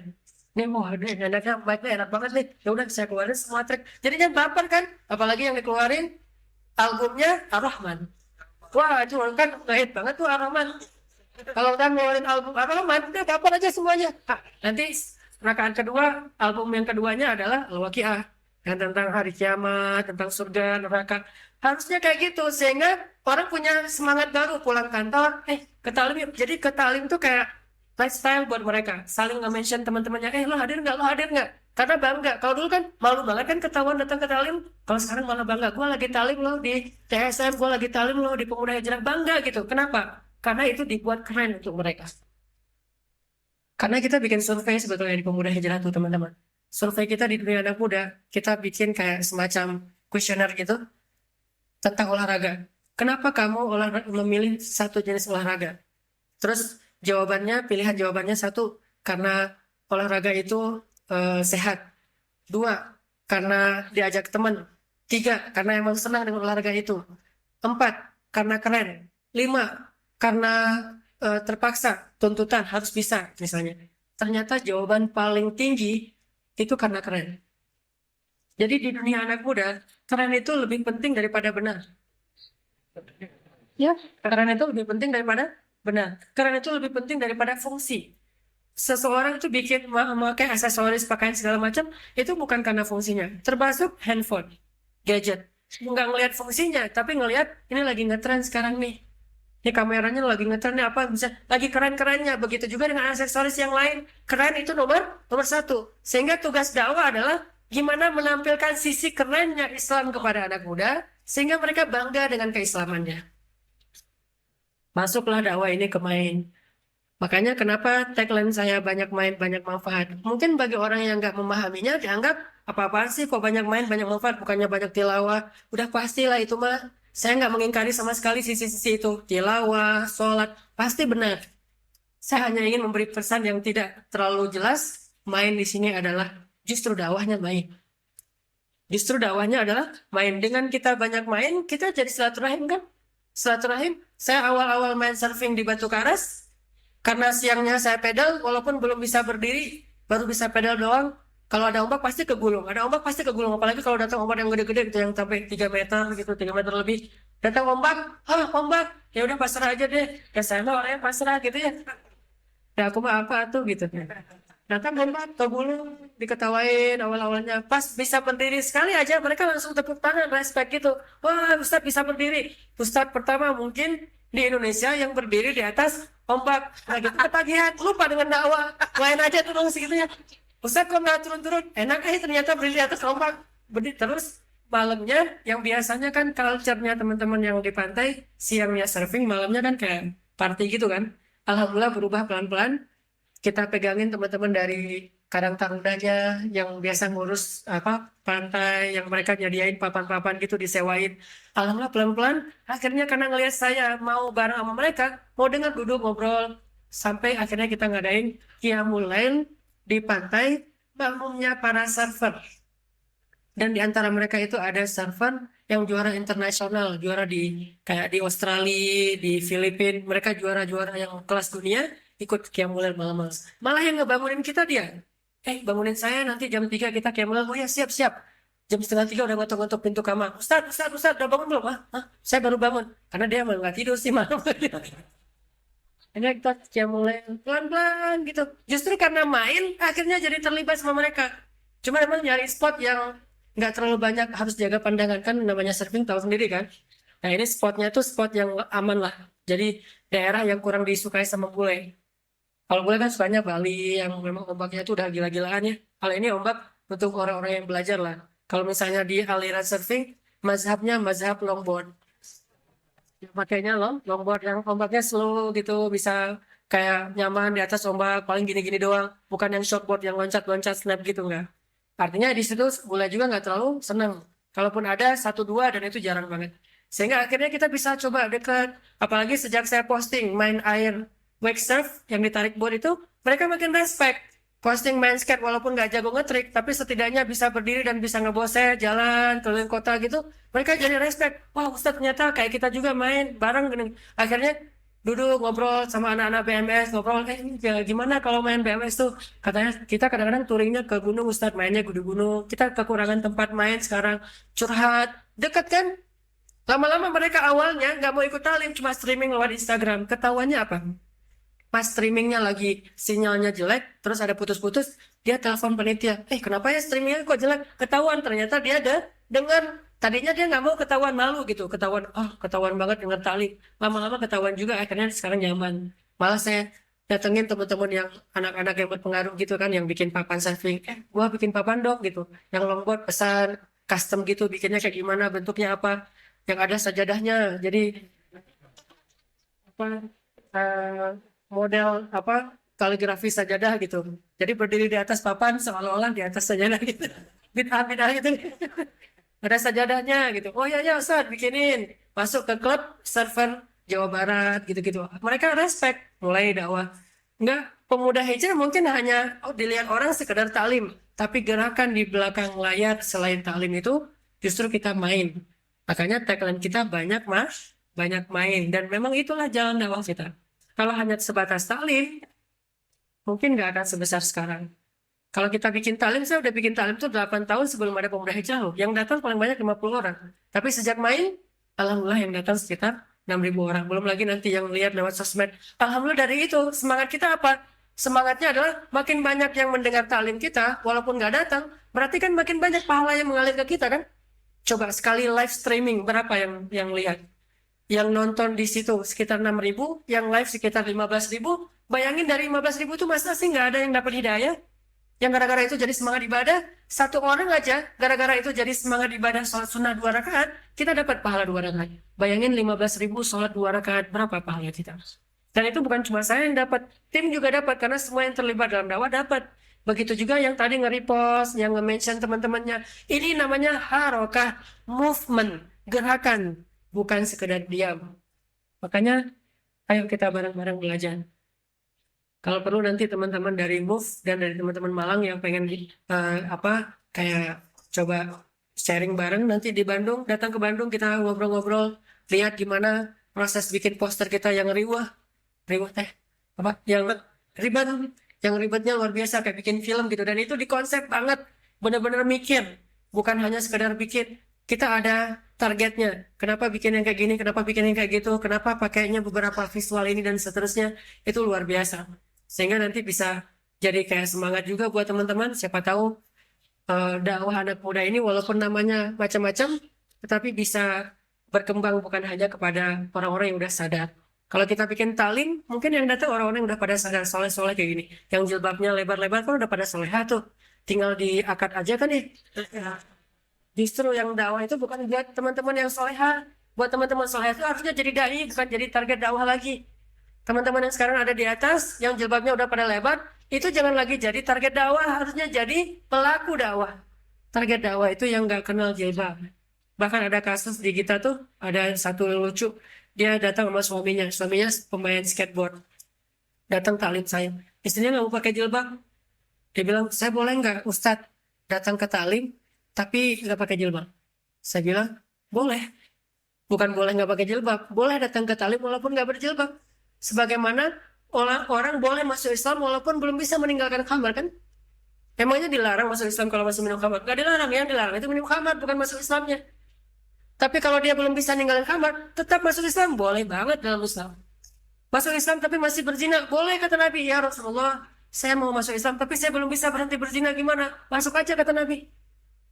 Nabi nggak mengatakan kalau belum berhenti berzina jangan masuk Islam. Enggak, justru gara-gara setelah masuk Islam pelan-pelan nanti dia meninggalkan. Pas sudah masuk Islam Nabi bilang, gimana pendapat kamu kalau ada yang berzina dengan ibu kamu? Wah, saya gebukin tuh Rasul. Gimana pendapat kamu, perasaan kamu kalau ada yang berzina dengan istri kamu? Wah, saya cincang. Gimana perasaan kamu kalau ada yang berzina dengan adik perempuan kamu? Saya habisin. Begitulah perasaan laki-laki yang ibunya kamu zinahi, yang istrinya kamu zinahi, yang adik perempuannya kamu zinahi, yang anak perempuannya kamu zinahi. Mereka juga nggak suka.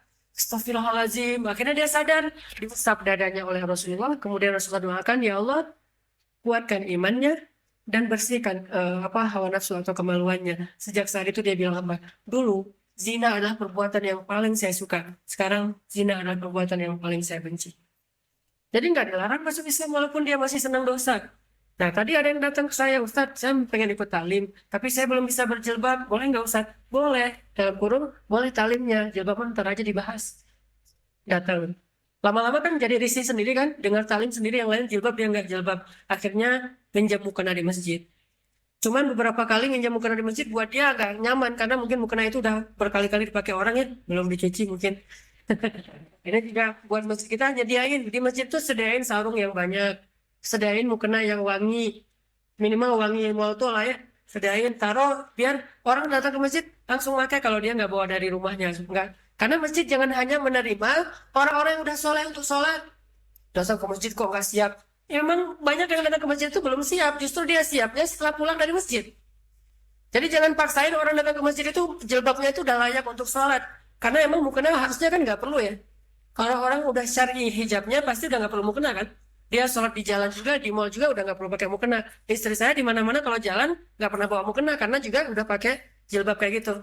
Nah, Tapi kan nggak semua orang kayak gitu yang datang ke masjid. Siapa tahu kalau dapat hidayah dengerin booster di jalan, tiba-tiba, aduh, kangen pengen ke masjid, udah lama banget ke masjid. Mampir di masjid nggak ada mukena, hilang lagi tuh hidayah kan? Sediakan di masjid itu mukena, sarung, kalau perlu sendal. Nanti kalau yang datang ke masjid, misalnya pengen bawa oleh-oleh, bawa aja oleh-oleh sendal misalnya. Akhirnya yang akhwat tadi, perempuan tadi datang besok-besoknya bawa jilbab masukin ke dalam tas. Pas sampai ke masjid dia pakai diikat di sini. Dengan tali pulang dia lepas lagi. Masuk ke masjid tali kayak gitu lagi. Lama-lama saya bilang ke suaminya, kalau gitu ya sering-sering aja bikin tali, ikut tali sehari, setiap hari aja ikut tali biar setiap hari dia pakai jilbab. Lama-lama setiap hari dia pakai jilbab pas tali. Awal-awalnya dia bilang nggak enak ya, gatal di sini tuh kalau pakai jilbab nggak enak rasanya, risih gitu nggak nyaman. Lama-lama setelah sekian bulan dia ngerasa aduh udah kadung juga orang udah pada tahu saya pakai jilbab, udah aja sekalian. Sekarang udah istiqomah, udah nggak pernah lagi melepaskan. Hidayah itu berproses, semua orang butuh butuh proses untuk memperbaiki diri, dan disitulah gerakan, disitulah dakwah. Kalau ada teman-teman yang akhwat nanti datang taklim di Malang, dilihat sama teman-teman pengurus dakwah di sini, teman-teman pengurus dakwah di sini, jangan dipelototin. Justru dia tuh harus di treatment lebih spesial. Mbak, eh ini minum, kasih air putih misalnya atau teh, apa teh hangat yang ada aroma yasminnya misalnya, itu kasih teh hangat dengan apa daun jasmin, terus kasih kayak kue atau apalah, ditemenin ngobrol, tapi jangan terlalu maksa juga, jangan sok kenal sok akrab kan, jadi malah jadi risih. Udah setelah itu dia ngerasa nyaman, oh masjid saya kok saya diperhatiin ya di masjid, nggak dikucilkan, nggak dipelototin. Kan ada orang yang satu masjid yang ikut talim sudah bercadar semua, kadang-kadang ngeliat ada yang belum bercadar aja, kalau orang dipelototin, dimarah-marahin, kan jadi nggak nyaman tuh belajarnya. Padahal cadar juga bukan wajib. Yang wajib itu berjilbab. Soal cadar itu pilihan. Ada yang bercadar, saya respect banget. Yang nggak bercadar juga nggak masalah. Karena bahkan Syekh Utsaimin sekalipun, yang di Saudi banyak orang bercadar, mengatakan cadar itu bukan kewajiban. Cadar itu adalah pilihan nyaman atau tidak nyaman. Kecuali buat orang yang mungkin wajahnya tuh sarah banget lah ya. Cantiknya tuh cantik malaikat gitu. Dan kalau orang melihat langsung kelepek-kelepek, itu harus cadar. Tapi kalau udah punya istri, nggak akan kelepek-kelepek. Kalau misalnya mau lihat, ya istri aja lagi rempong lalu lalang gitu. Ngeliat istri, satu kali ngeliat istri sama kayak 2 rakaat sholat sunnah. Dan itu nggak akan dapat kalau belum nih nikah. Nah, belum nikah, sholat sunnah, udah nikah. Lo kok nggak sholat sunnah? Udah ngeliat istri, beda. Intinya teman-teman, jangan terlalu perfeksionis, idealis kepada orang lain. Cobalah idealisnya ke diri sendiri. Kalau ke orang lain tuh toleran. Jadi kalau ke orang lain tuh nggak apa-apa deh, nggak apa-apa deh. Kalau ke diri sendiri harusnya gitu. Selama ini terjadi kebalik ke orang lain. Harusnya tuh kamu gini, harusnya kamu gitu. Ke diri sendiri, saya kan. Ke diri sendiri selalu ada reason, selalu menyampaikan alasan-alasan, selalu ada toleran, selalu ada keringanan. Ke orang lain tuh tegas. Balik deh. Umar tuh orang kayak gitu, ke diri sendiri dan keluarganya tegas, ke orang lain dia toleran. Umar tuh kayak gitu. Bukan sebaliknya, ke orang lain tegas, ke diri sendiri toleran. Ada orang yang datang mungkin namanya juga orang baru belajar sholat. Celananya belum. Kadang-kadang kan ada cowok pakai kaos, celana, pas dia ruku sujud kelihatan sedikit auratnya di belakang kan, kasih tahu pelan-pelan, jangan langsung sholat kok kelihatan itu. Emang siapa juga mau ngeliat kamu udah kayak polis keren aja, jangan dimarah-marahin. Wudhunya kadang-kadang belum benar, kan banyak banget tuh yang wudhu air kerannya dibuka pol kan ya, sampai derasnya tuh kayak air terjun gitu kan, mubazir. Jangan langsung dimarahin, bilang pelan-pelan, mas boleh dikurangin dikit nggak air kerannya? Enggak, kata dia. Oh ya udah, nggak apa. Daripada yang kalau ada nih tempat wudhu kan, daripada gebuk-gebukan, oh iya nggak apa-apa deh. Lanjutin, kasih tahu pelan-pelan, dinasihatin pelan-pelan, bentuk dulu talim-talim kecil, nanti dia jadi ke bawah, oh pengen datang, pengen hadir gitu. Jadi dakwah itu gerakan, bukan ceramah. Kita semuanya bisa bergerak dalam dakwah kalau seandainya dakwah itu movement. Tapi kalau dakwah itu tabligh akbar, mungkin tugas dakwah hanya tugas ustaz saja. Mudah-mudahan ini bisa jadi penyemangat buat teman-teman Malang.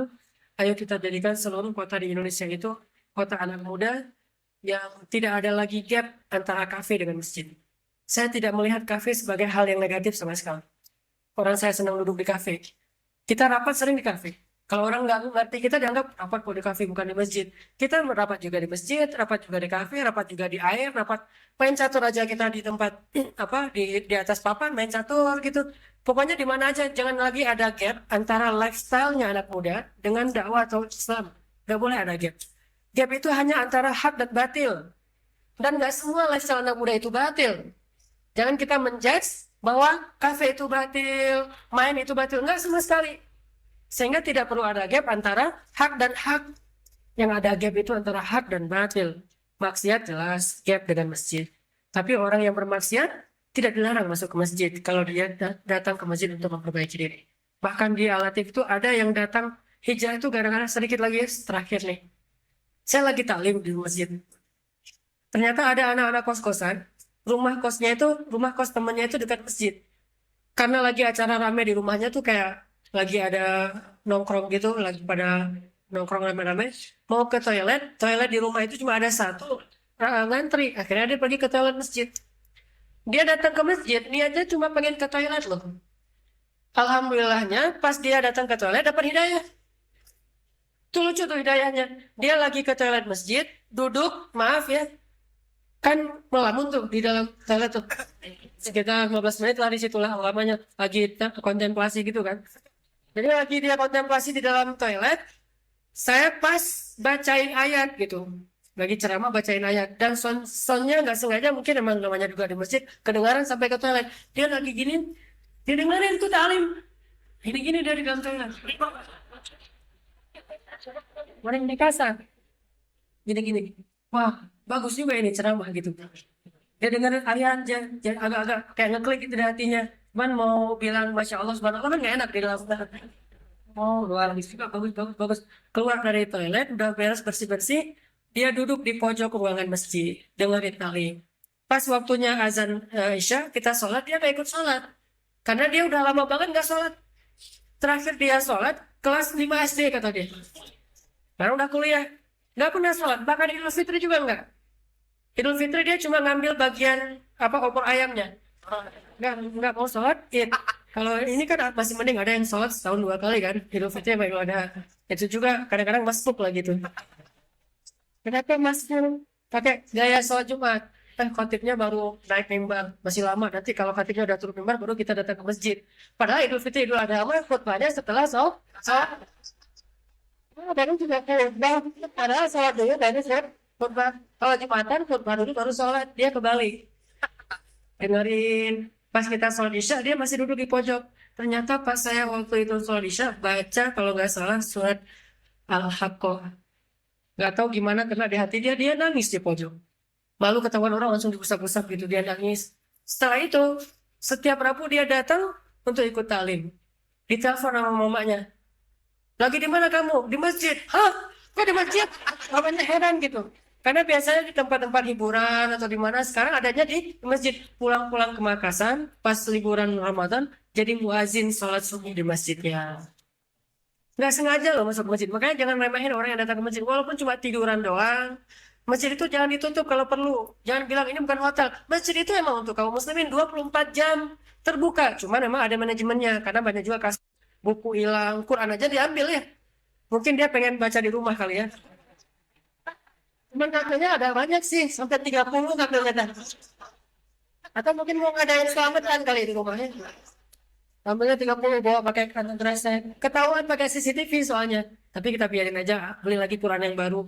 Daripada masa gara-gara Quran kita nangkep dia bawa ke polisi kan. Apa kasusnya? Mencuri Al-Quran kan gak enak banget kan. Karena biarin deh. Mungkin dia mau bikin acara selamatan di rumahnya. Lagi ada tahlilan jadi bawa Quran.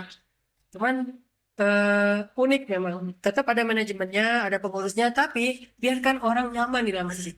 Kalau di masjid kalau perlu ada kayak wifi gratis. Colokan listrik yang banyak. Masjid kita udah gitu banget. Colokan listrik kita tuh setiap 1 meter ada colokan listrik. Kan masjid yang utable tuh gitu kan. Masjid utable. Gimana masjidnya? Pertama, wifi-nya gratis. Kedua, colokan listriknya banyak. Ketiga, gratis kopi dan snack. Kita ada ini kayak ada kopi gratis, air hangat, snack. Terus ada juga spot selfie. Jadi masjid yang instable. ada spot selfie. Jadi orang datang situ niatnya selain sholat, karena lo di sini posting gue lagi di masjid ini seru gitu. Sehingga mudah-mudahan dengan demikian gerakan dakwah ini bukan hanya diramaikan oleh orang-orang yang sudah alhamdulillah janggutnya panjang karena udah paham Islam, yang jidatnya udah tebel gitu karena rajin sujud. Kalau saya mah udah berkali-kali di gini-gini nggak termasuk juga. Mungkin sajadahnya terlalu lembut kali ya, nggak ngaruh gitu. Atau emang nggak tajam. Jadi ada orang yang Masya Allah jidatnya sampai hitam, rajin sujud. Kita husnuzon aja ya. Janggutnya panjang Masya Allah. Karena ikut sunnah Nabi. Ada yang jubahan, celananya ngatung. Bukan itu target dakwah. Harusnya mereka pelaku dakwah. Target dakwah justru buat yang rambutnya panjang. Walaupun rambut panjang sebetulnya bukan cuma tren 2017 loh. Kalau 2017 kan cowok yang keren tuh rambutnya panjang, jenggotnya tipis, sama kumisnya Van Dijk gitu kan. Yang gitu. Kalau nggak ada jenggot pakai itu wak doyok lah, diolesin gitu biar jenggotan. Tapi sunnah Nabi juga rambut panjang. Nah itu yang jadi target yang tatoan, itu target dakwah. Alhamdulillah kita kalau ngadain 10 malam terakhir Ramadan yang ikut tahajud itu tatoan semuanya pada badannya gede-gede gitu. Tapi nangisnya paling kenceng loh. Timbangannya aja nggak gitu-gitu amat nangisnya tuh. Wah. Berarti Masya Allah ya sadarnya lebih daripada saya. Saya yang baca, aduh kok ini makmumnya lebih cepat nangis karena saya baru baca Bismillah udah pada nangis. Mas saya kan tungguin pemanasan dulu baru bisa nangis, nih udah nangis sampai akhirnya saya nangis gara-gara mereka nangis. Ini artinya target dakwah itu maksudnya kayak gitu. Kita jangan dimanjain terus hanya dengan taklim. Ayo kita bareng-bareng bantu agama Allah, agama Rasulullah. Kita sebarkan dengan damai, dengan akhlak mulia, tidak dengan kekerasan, tidak dengan paksaan, karena Islam aja la ikraha fiddin. Tidak ada paksaan dalam masuk agama Islam. Masuk agama Islam aja nggak dipaksa, apalagi masuk organisasi kan ya. Nggak boleh maksa sama sekali. Masuk masjid kita, harus ke masjid ini, yang masjid lain jangan. Nggak boleh. Harus ikut ormas kami yang lain nggak. Orang masuk Islam aja nggak boleh paksa. Apalagi masuk ormas. Udah kita dengan akhlak baik-baik. Dan hindari perdebatan fikih. Jangan sibuk masalah apa yang diistilahkan, yang satu kunut, yang satu enggak, yang kunut mangga, yang enggak emang enggak. Kalau gitu kita akan ribut terus panjang tahun. Ramadan ribut dengan 11 apa 23. Subuh ribut dengan kunut apa enggak. Nanti ribut dengan ada yang meninggal ribut dengan tahlilan apa enggak. Malam Jumat ribut al-kahfi atau yasinan. Yang yasinan mangga, yang kahfian mangga. Karena sama-sama baca Quran kan. Tapi kan sunnahnya jelas hadisnya. Tapi memang Nabi melarang kita baca yasin. Bukankah yasin juga Al-Quran? Jadi yang mau baca yasin silakan, yang mau baca Al-Kahfi silakan, yang mau membaca Al-Ikhlas karena cuma ikhlasnya cuma itu, ya silakan. Saya nggak sanggup Al-Kahfi setengah juz kan, yasin seperempat juz nggak kuat, saya ikhlasnya yang ikhlasnya boleh nggak? Apa Al-Ikhlas boleh? Bukankah ada sahabat yang masuk surga gara-gara cinta kepada Al-Ikhlas? Jadi nggak ada yang buruk, semuanya juga ayat Al-Quran. Bahkan mungkin dia cuma baca Alif Lam Mim aja udah dapat pahala satu huruf. 10 kebaikan, dan itu 3 huruf loh, 30 kebaikan. Kenapa kita malah saling menghujat? Yasin itu berapa huruf? Al-Kahfi itu berapa huruf? Sama-sama pahalanya gede itu. Sesama ahli surga jangan saling menghujat, menyalahkan. Orang sama-sama bergandengan kok masuk surganya. Jadi hindari perdebatan fikih supaya lebih nyaman dakwahnya nih. Nanti kalau mau milih saya mau ke NU aja silahkan. Di NU juga saya kenal banyak keluarga besar saya itu orang NU loh. Karena istri saya itu orang Tuban, Langitan, Lamongan tuh. Banyak orang NU. Keluarga saya dari Aceh orang Muhammadiyah. Jadi saya pernikahan antara dua ormas. Muhammadiyah dengan NU. Saya Muhammadiyah, istri saya NU. Bahkan dia dari kecil belajar menghafal Qurannya itu di pesantrennya NU. Jadi menghafal Quran dari SD itu di pesantren NU di daerah Kediri. Di Kediri kemarin tempat saya dakwah kemarin, istri saya belajar di situ awalnya. Artinya nggak usah ribut lah masalah ikhtilaf maulud dan segala macam. Kalau kita nggak setuju, ya udah kita bikin apa yang menurut kita yakini. Yang lain kita hargai aja. Insyaallah dengan demikian dalam waktu dekat umat Islam akan lebih eksis, akan lebih rahmatan lil alamin. Barakallah. Assalamualaikum warahmatullahi wabarakatuh.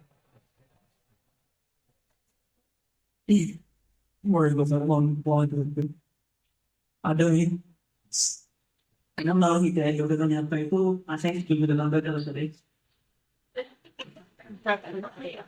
Baik teman-teman sekalian, suami kita yang udah beberapa hal. Yang mau menurut silakan ikutan kuisnya, bisa foto terbaik cari angle-nya Ustaz Faisal ya. Ustaznya dari salah ya. Malu kan. Jadi kalau Ustaz terbaik juga sama caption yang menarik. Nanti yang terbaik insya Allah mendapatkan buku gunakan Taruh di mana? di tag ke akun IG Algifari MLG sama move.mlg ya. Algifari MLG sama move.mlg. Oh audio, jadi kok langsung ngomong ya? Oh belakang tuh pokoknya lagi, Mas. Baik, ini seperti tidak habis. Sebenarnya saya mau menyampaikan bahwa di sebelah kanan kiri kalian nanti ada tampilan dana untuk Somalia dan Palestina dari BPUDT sama Rumah Zakat. Bisa. Belum terima kasih. Jadi sebenarnya memberikan yang terbaik, info terbaik untuk saudara-saudara kita di bagian kita ini. Juga kami menyampaikan bahwa kita ada betul, tentunya bagus. Ini kalau level poin ya, insya Allah mau lebih gak kayak yang tadi jauh ya. Ini sebenarnya booster Ramadan. Ya silakan bagi teman-teman yang ingin saya nggak jualan ya, nggak jualan nggak ada beli harga, silakan nanti ke depan aja tanya panitia ya, harganya tanya panitia. Sama di ini jus 2930 setelah lagi, insya Allah nih soalnya. Kalau pengen nangis bareng-bareng sama istrinya, kalau udah tidak, kalau mau mohon bisa. Kalau bisa sekarang sendiri jawab, insya Allah ada beberapa pertanyaan. Yang pertama adalah, Assalamualaikum Ustaz. Ini dari apa tuh? Assalamualaikum warahmatullahi wabarakatuh. Ustaz, alhamdulillah. Sekarang saya sedang belajar untuk berhijrah. Saya sedang memutuskan hubungan sama pacar. Mas. Tidak memutuskan hubungan dengan pacar selama 3 tahun pacaran mengatakan dia bahwa saya ingin berhijrah secara langsung. Di awalnya dia kaget dan tidak menerima keputusan saya. Saya jelaskan dengan baik-baik bahwa kita berpacaran lama tidak menjamin bahwa kita akan menikah dan panjang lebar tidak menjelaskan, dan akhirnya dia menerima dengan syarat kita tetap berteman dan tidak boleh menjadi musuh. Tapi Ustaz, karena itu dia masih menghubungi saya. Asyik. Menanyakan sudah makan belum? Like apa? Dan sebagainya. Saya merasa tidak jauh berbeda dengan sebelum memutuskan hubungan pacaran yang waktu itu saya pacaran pilihan juga. Saya bingung dengan yang menjalani, saya tahu tinggal putus hubungan silaturahmi. Sedangkan jika seperti itu saya tidak bisa memutus. Saya sedang bilang ke dia bahwa saya merasa terganggu dengan perilaku dia. Dia menjawab bahwa itu adalah bentuk tanggung jawab dia.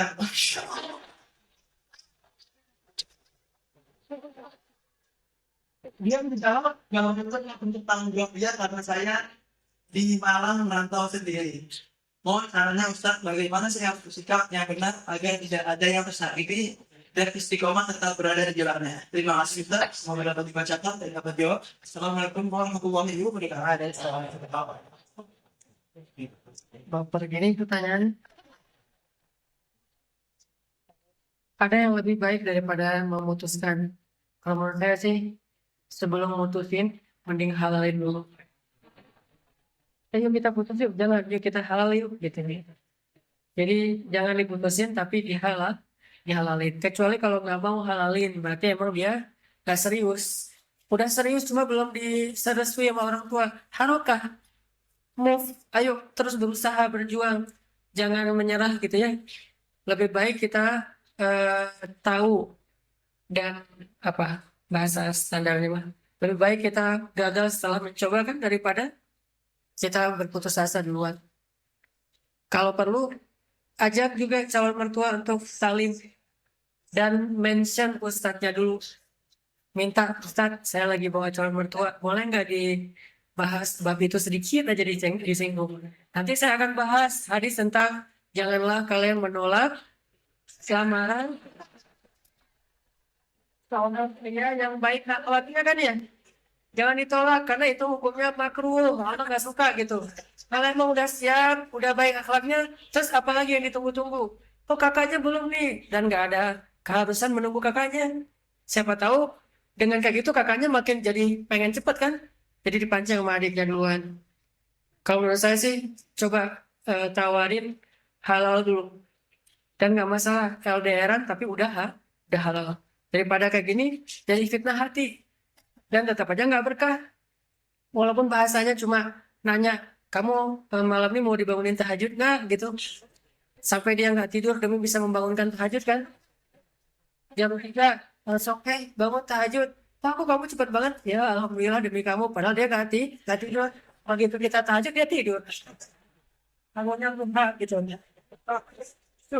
Jadi ada istilah pacaran Islami, enggak lah, nggak ada pacaran dalam Islam, yang ada pacaran setelah nikah.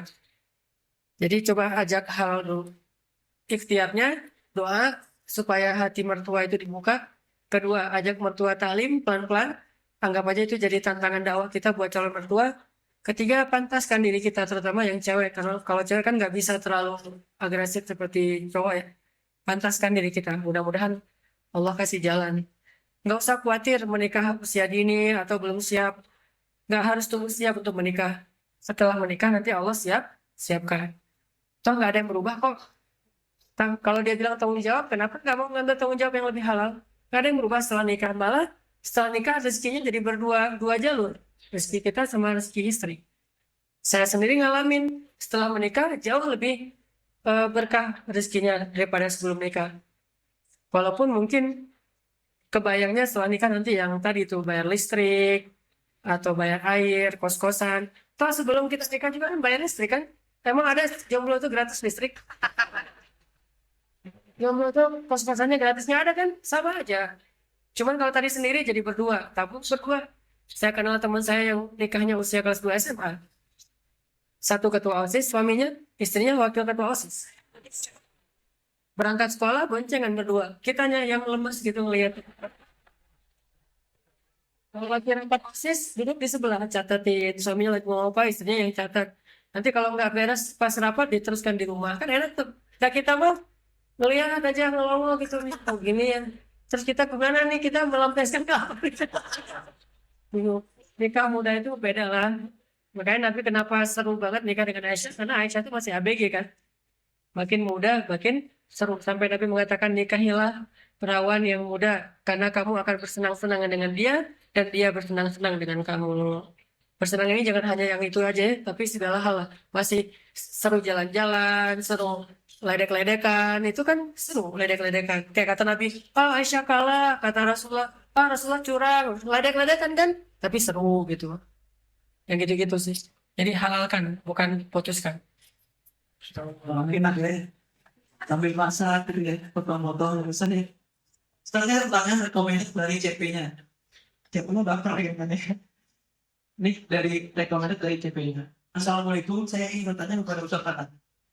Saya pernah dengar kisah cinta dalam diam Fatimah dan Ali hingga setan tidak akan mengakui. Apakah benar diam seperti itu atau harus segera berkenal? Pertanyaan satu lagi Ustaz.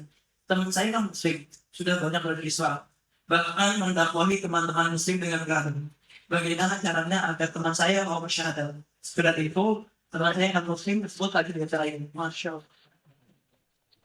Pertanyaannya apa sih? Jadi bagaimana caranya yang pertama adalah apakah benar cerita dalam dia seperti itu atau harus segera berkenal?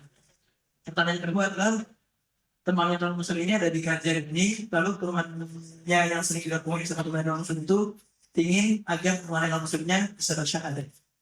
Bagaimana saya? Dalam Islam itu ya kan ada kaidah la ikraha fiddin, tidak ada boleh paksaan dalam masuk agama Islam. Tahu nggak teman-teman?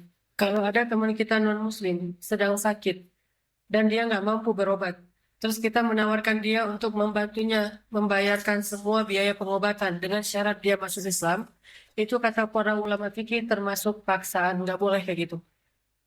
Jadi kalau ada non muslim teman kita yang sakit dan butuh bantuan, bantu aja, nggak usah sambil bantu ngajak masuk Islam. Kalau kita mau bantu dia, murni karena kita manusia, sesama manusia saling membantu dan tetap berpahala di sisi Allah. Allah tidak melihat agamanya apa untuk memberikan pahala kalau dalam kebaikan sesama manusia. Tetap, cuman nanti kalau setelah dia sehat, lama-lama kita udah dekat sama dia, kita pelan-pelan ngajak dia masuk Islam itu boleh, karena tidak ada lagi syarat kan. Kalau syarat dia ditolong adalah masuk Islam, itu paksaan berarti. Syarat dia ditolong adalah bersyahadat, itu berarti paksaan. Dan la ikraha fiddin, Allah malah nggak ridho dengan perbuatan kita. Sehingga bantu-bantu aja, Kalau mau ngajak aja dua momen yang berbeda. Sehingga biarkan eh, orang melihat Islam itu dari akhlak dulu sebelum melihat dari syariat. Jangan tampilkan Islam dengan sholat. Jangan tampilkan Islam dengan syariat. Tapi tampilkan Islam, displaynya itu adalah akhlak. Walaupun sholat lebih penting daripada akhlak. Tapi yang di-display akhlak duluan. Sampai orang menyimpulkan, kok kamu luar biasa ya belajar dari mana Islam yang menyuruh kayak gini. Orang kalau nyebut tentang Muhammad, apa duluan yang disebut? Al-Amin, akhlaknya luar biasa, terpuji, mulia, amanah, segala macam. Artinya, mudah-mudahan kalau ada saudara kita yang sedang belajar Islam, lagi pengen tahu Islam itu kayak gimana, Allah Subhanahu wa Ta'ala kasih hidayah, jadi mantap hatinya, dan kita sama sekali nggak boleh maksa.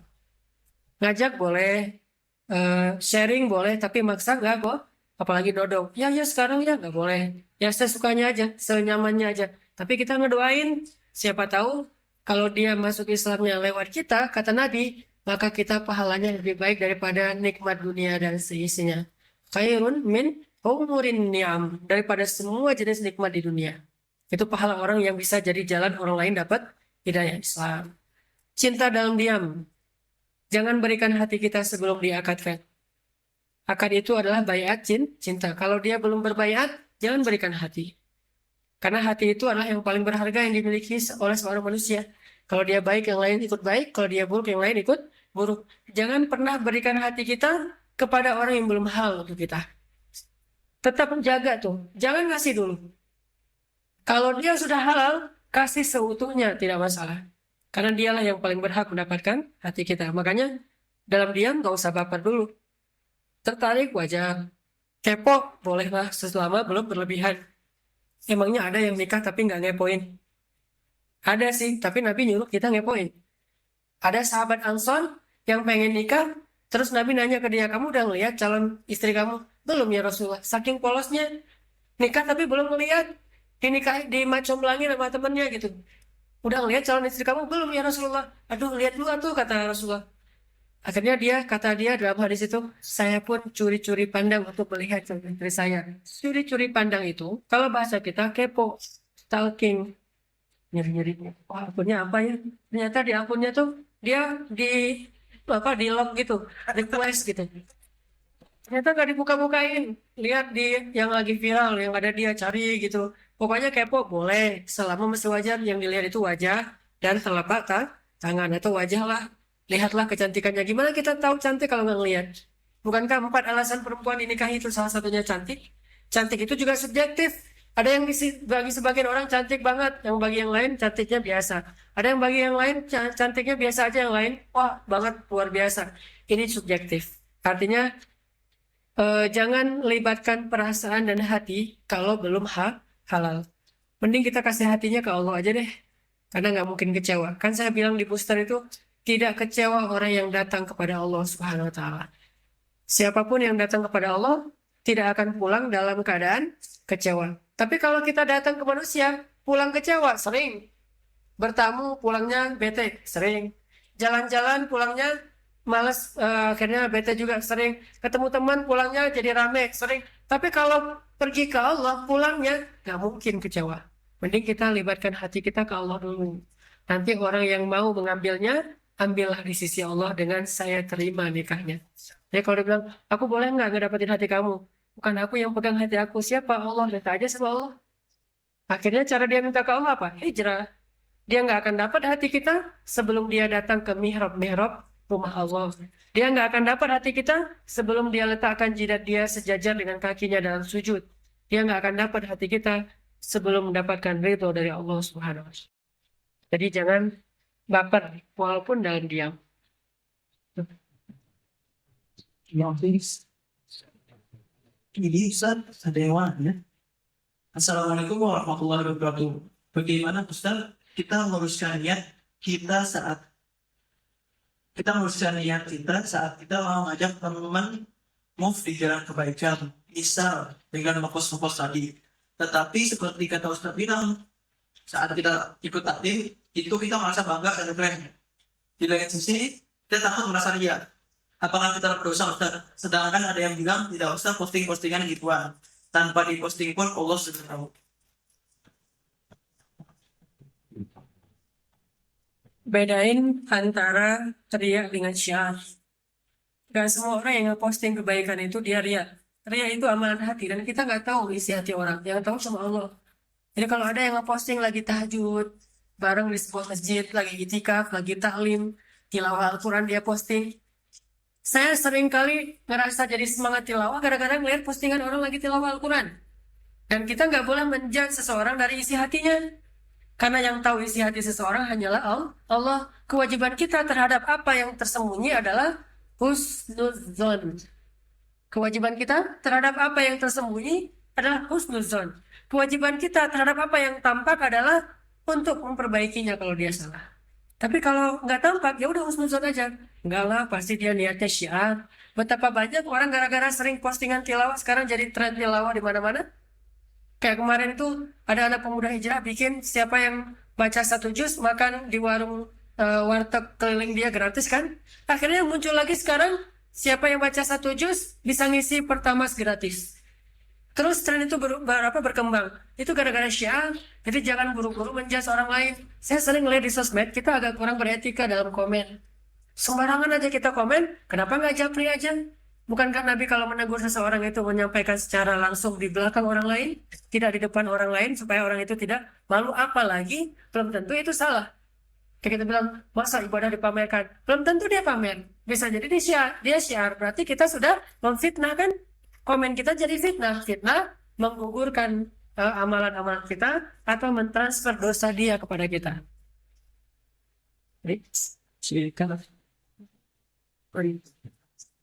Jadi mending kalau misalnya kita nggak tahu isi hatinya, kita husnuzon aja. Kata ulama, iltamis li akhika alfa uzrin. Carilah 1000 alasan untuk saudaramu. Oh mungkin, oh mungkin, oh mungkin. Jadi nggak ada masalah antara kita dengan orang lain. Kalau ke saudara kita curiga melulu, kita akan melihat semua orang jelek di mata kita. Semua orang dihujat, semua orang salah, yang benar cuma dia. Terus gimana kita mau hidup kalau kayak gitu? Nabi aja ngelihat orang yang salah, senyumin sama Nabi.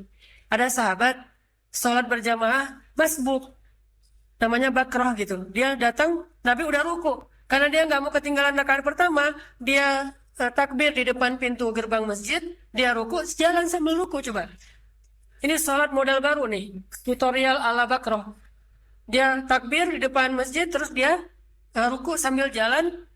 Pas sampai di dalam saf baru dia ngikutin jamaah. Pas sudah selesai sholat dia cerita, Rasul, saya tadi sholatnya gitu banget. Kata Rasulullah, ya udah jangan diulangin. Gitu doang coba. Nggak ada kamu bidah nggak ngikutin sunnah saya. Nabi itu yang punya sunnah. Marah kan Nabi? Karena orang itu baru belajar.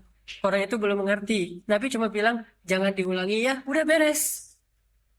Artinya jangan menjudge orang lain dengan postingan dia. Husnuzon aja. Oh alhamdulillah gara-gara dia ngeposting lagi tilawah kayak kemarin tuh ada yang posting misalnya pas lagi di mobil gitu, di bus, di Damri, dia tilawah Al-Quran. Terus difoto sama temennya, di-post.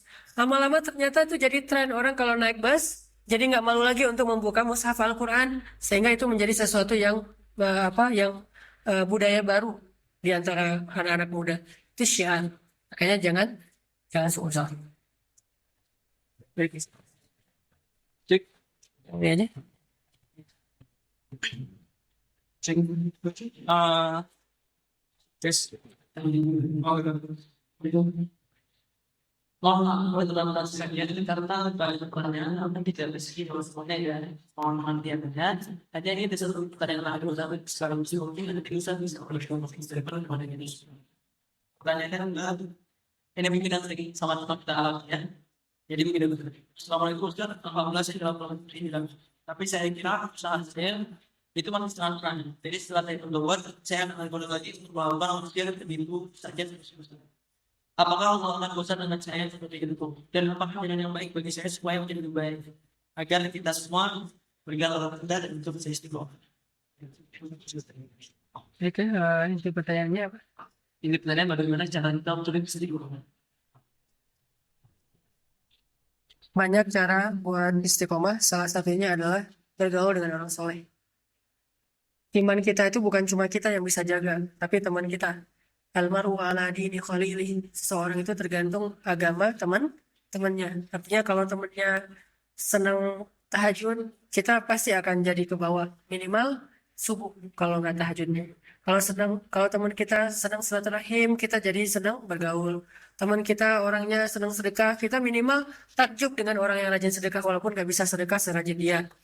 Jadi cari orang-orang yang punya kelebihan, yang punya keistimewaan yang kita nggak punya, bergaul sama dia. Bergaul itu bukan cuma bertemu, tapi jadi teman dekat dia. Kalau kita lagi males, kalau kita lagi imannya lagi futur, lagi lemah, minta nasihat dari dia. Akhi gitu, eh, beri saya nasihat supaya iman saya naik. Atau kalau dia seorang kiai, Pak Yai, Pak Ustadz, beri saya nasihat biar iman saya bertambah. Mungkin nasihatnya sederhana, tapi mencari dari seseorang yang soleh itu, itulah proses itu yang membuat kita nambah iman. Nasihat yang dia berikan mungkin kita udah pernah dengar, tapi proses kita mencari, menemukan dia, pengen ketemu tapi susah, proses jerih payah kita itulah yang menambah iman.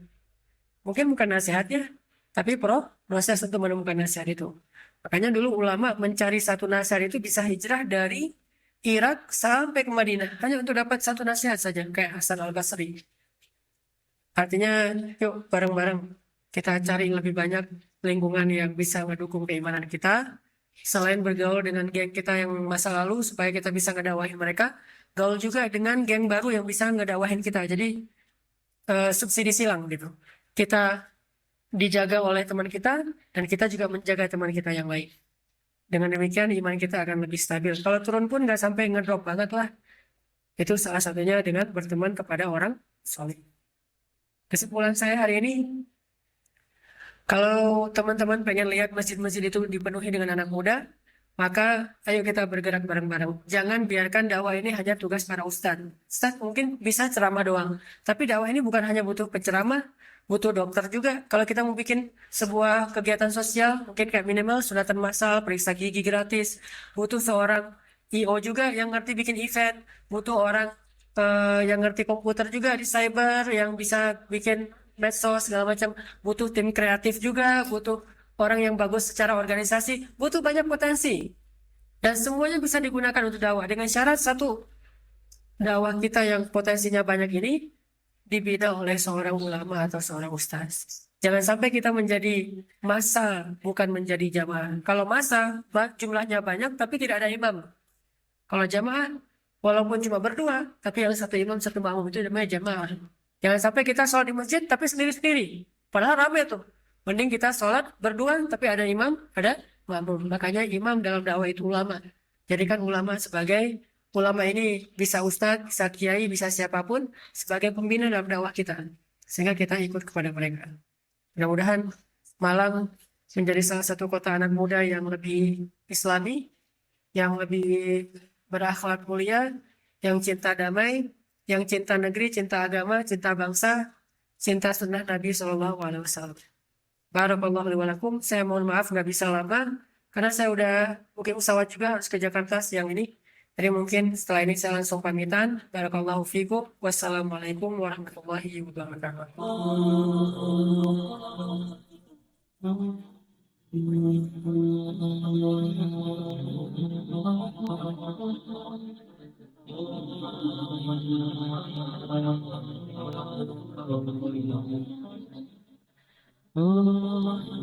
Orang nggak bakalan kecewa kalau bersandar kepada Allah. Itu nggak bakalan. Bahkan kita bisa bilang mustahil. Mustahil seseorang itu kecewa gara-gara berpegang, bersandar, menyerahkan dirinya kepada Allah. Itu mustahil. Bukan seperti itu sunnatullah. Karena siapapun yang berserah diri kepada Allah, maka dia telah berpegang kepada tali yang paling kokoh.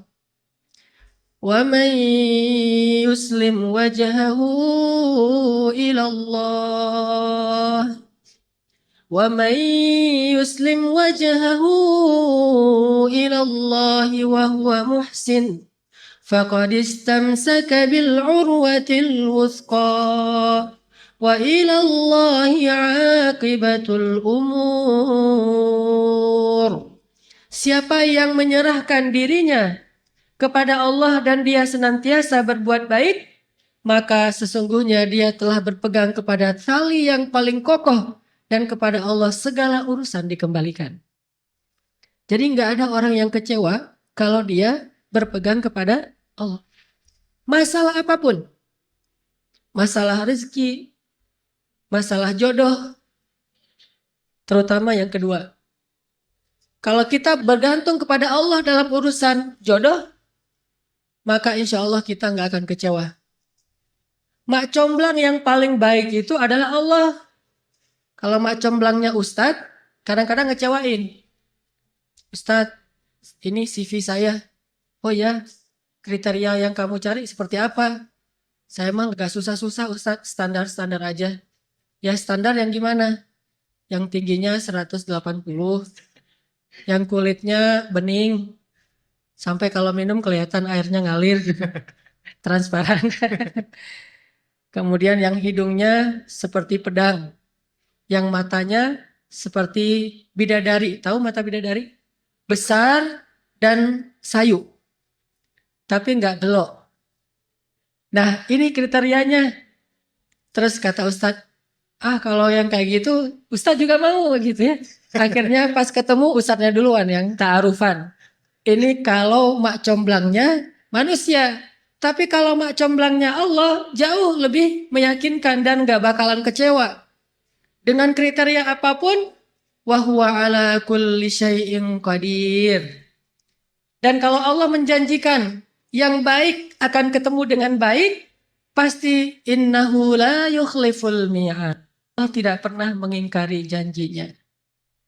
Masalah apapun, kita harus mengandalkan Allah. Coba deh, selalu ngandelin Allah. Bahasa gampangnya gini, udah tenang aja, ada Allah. Itu.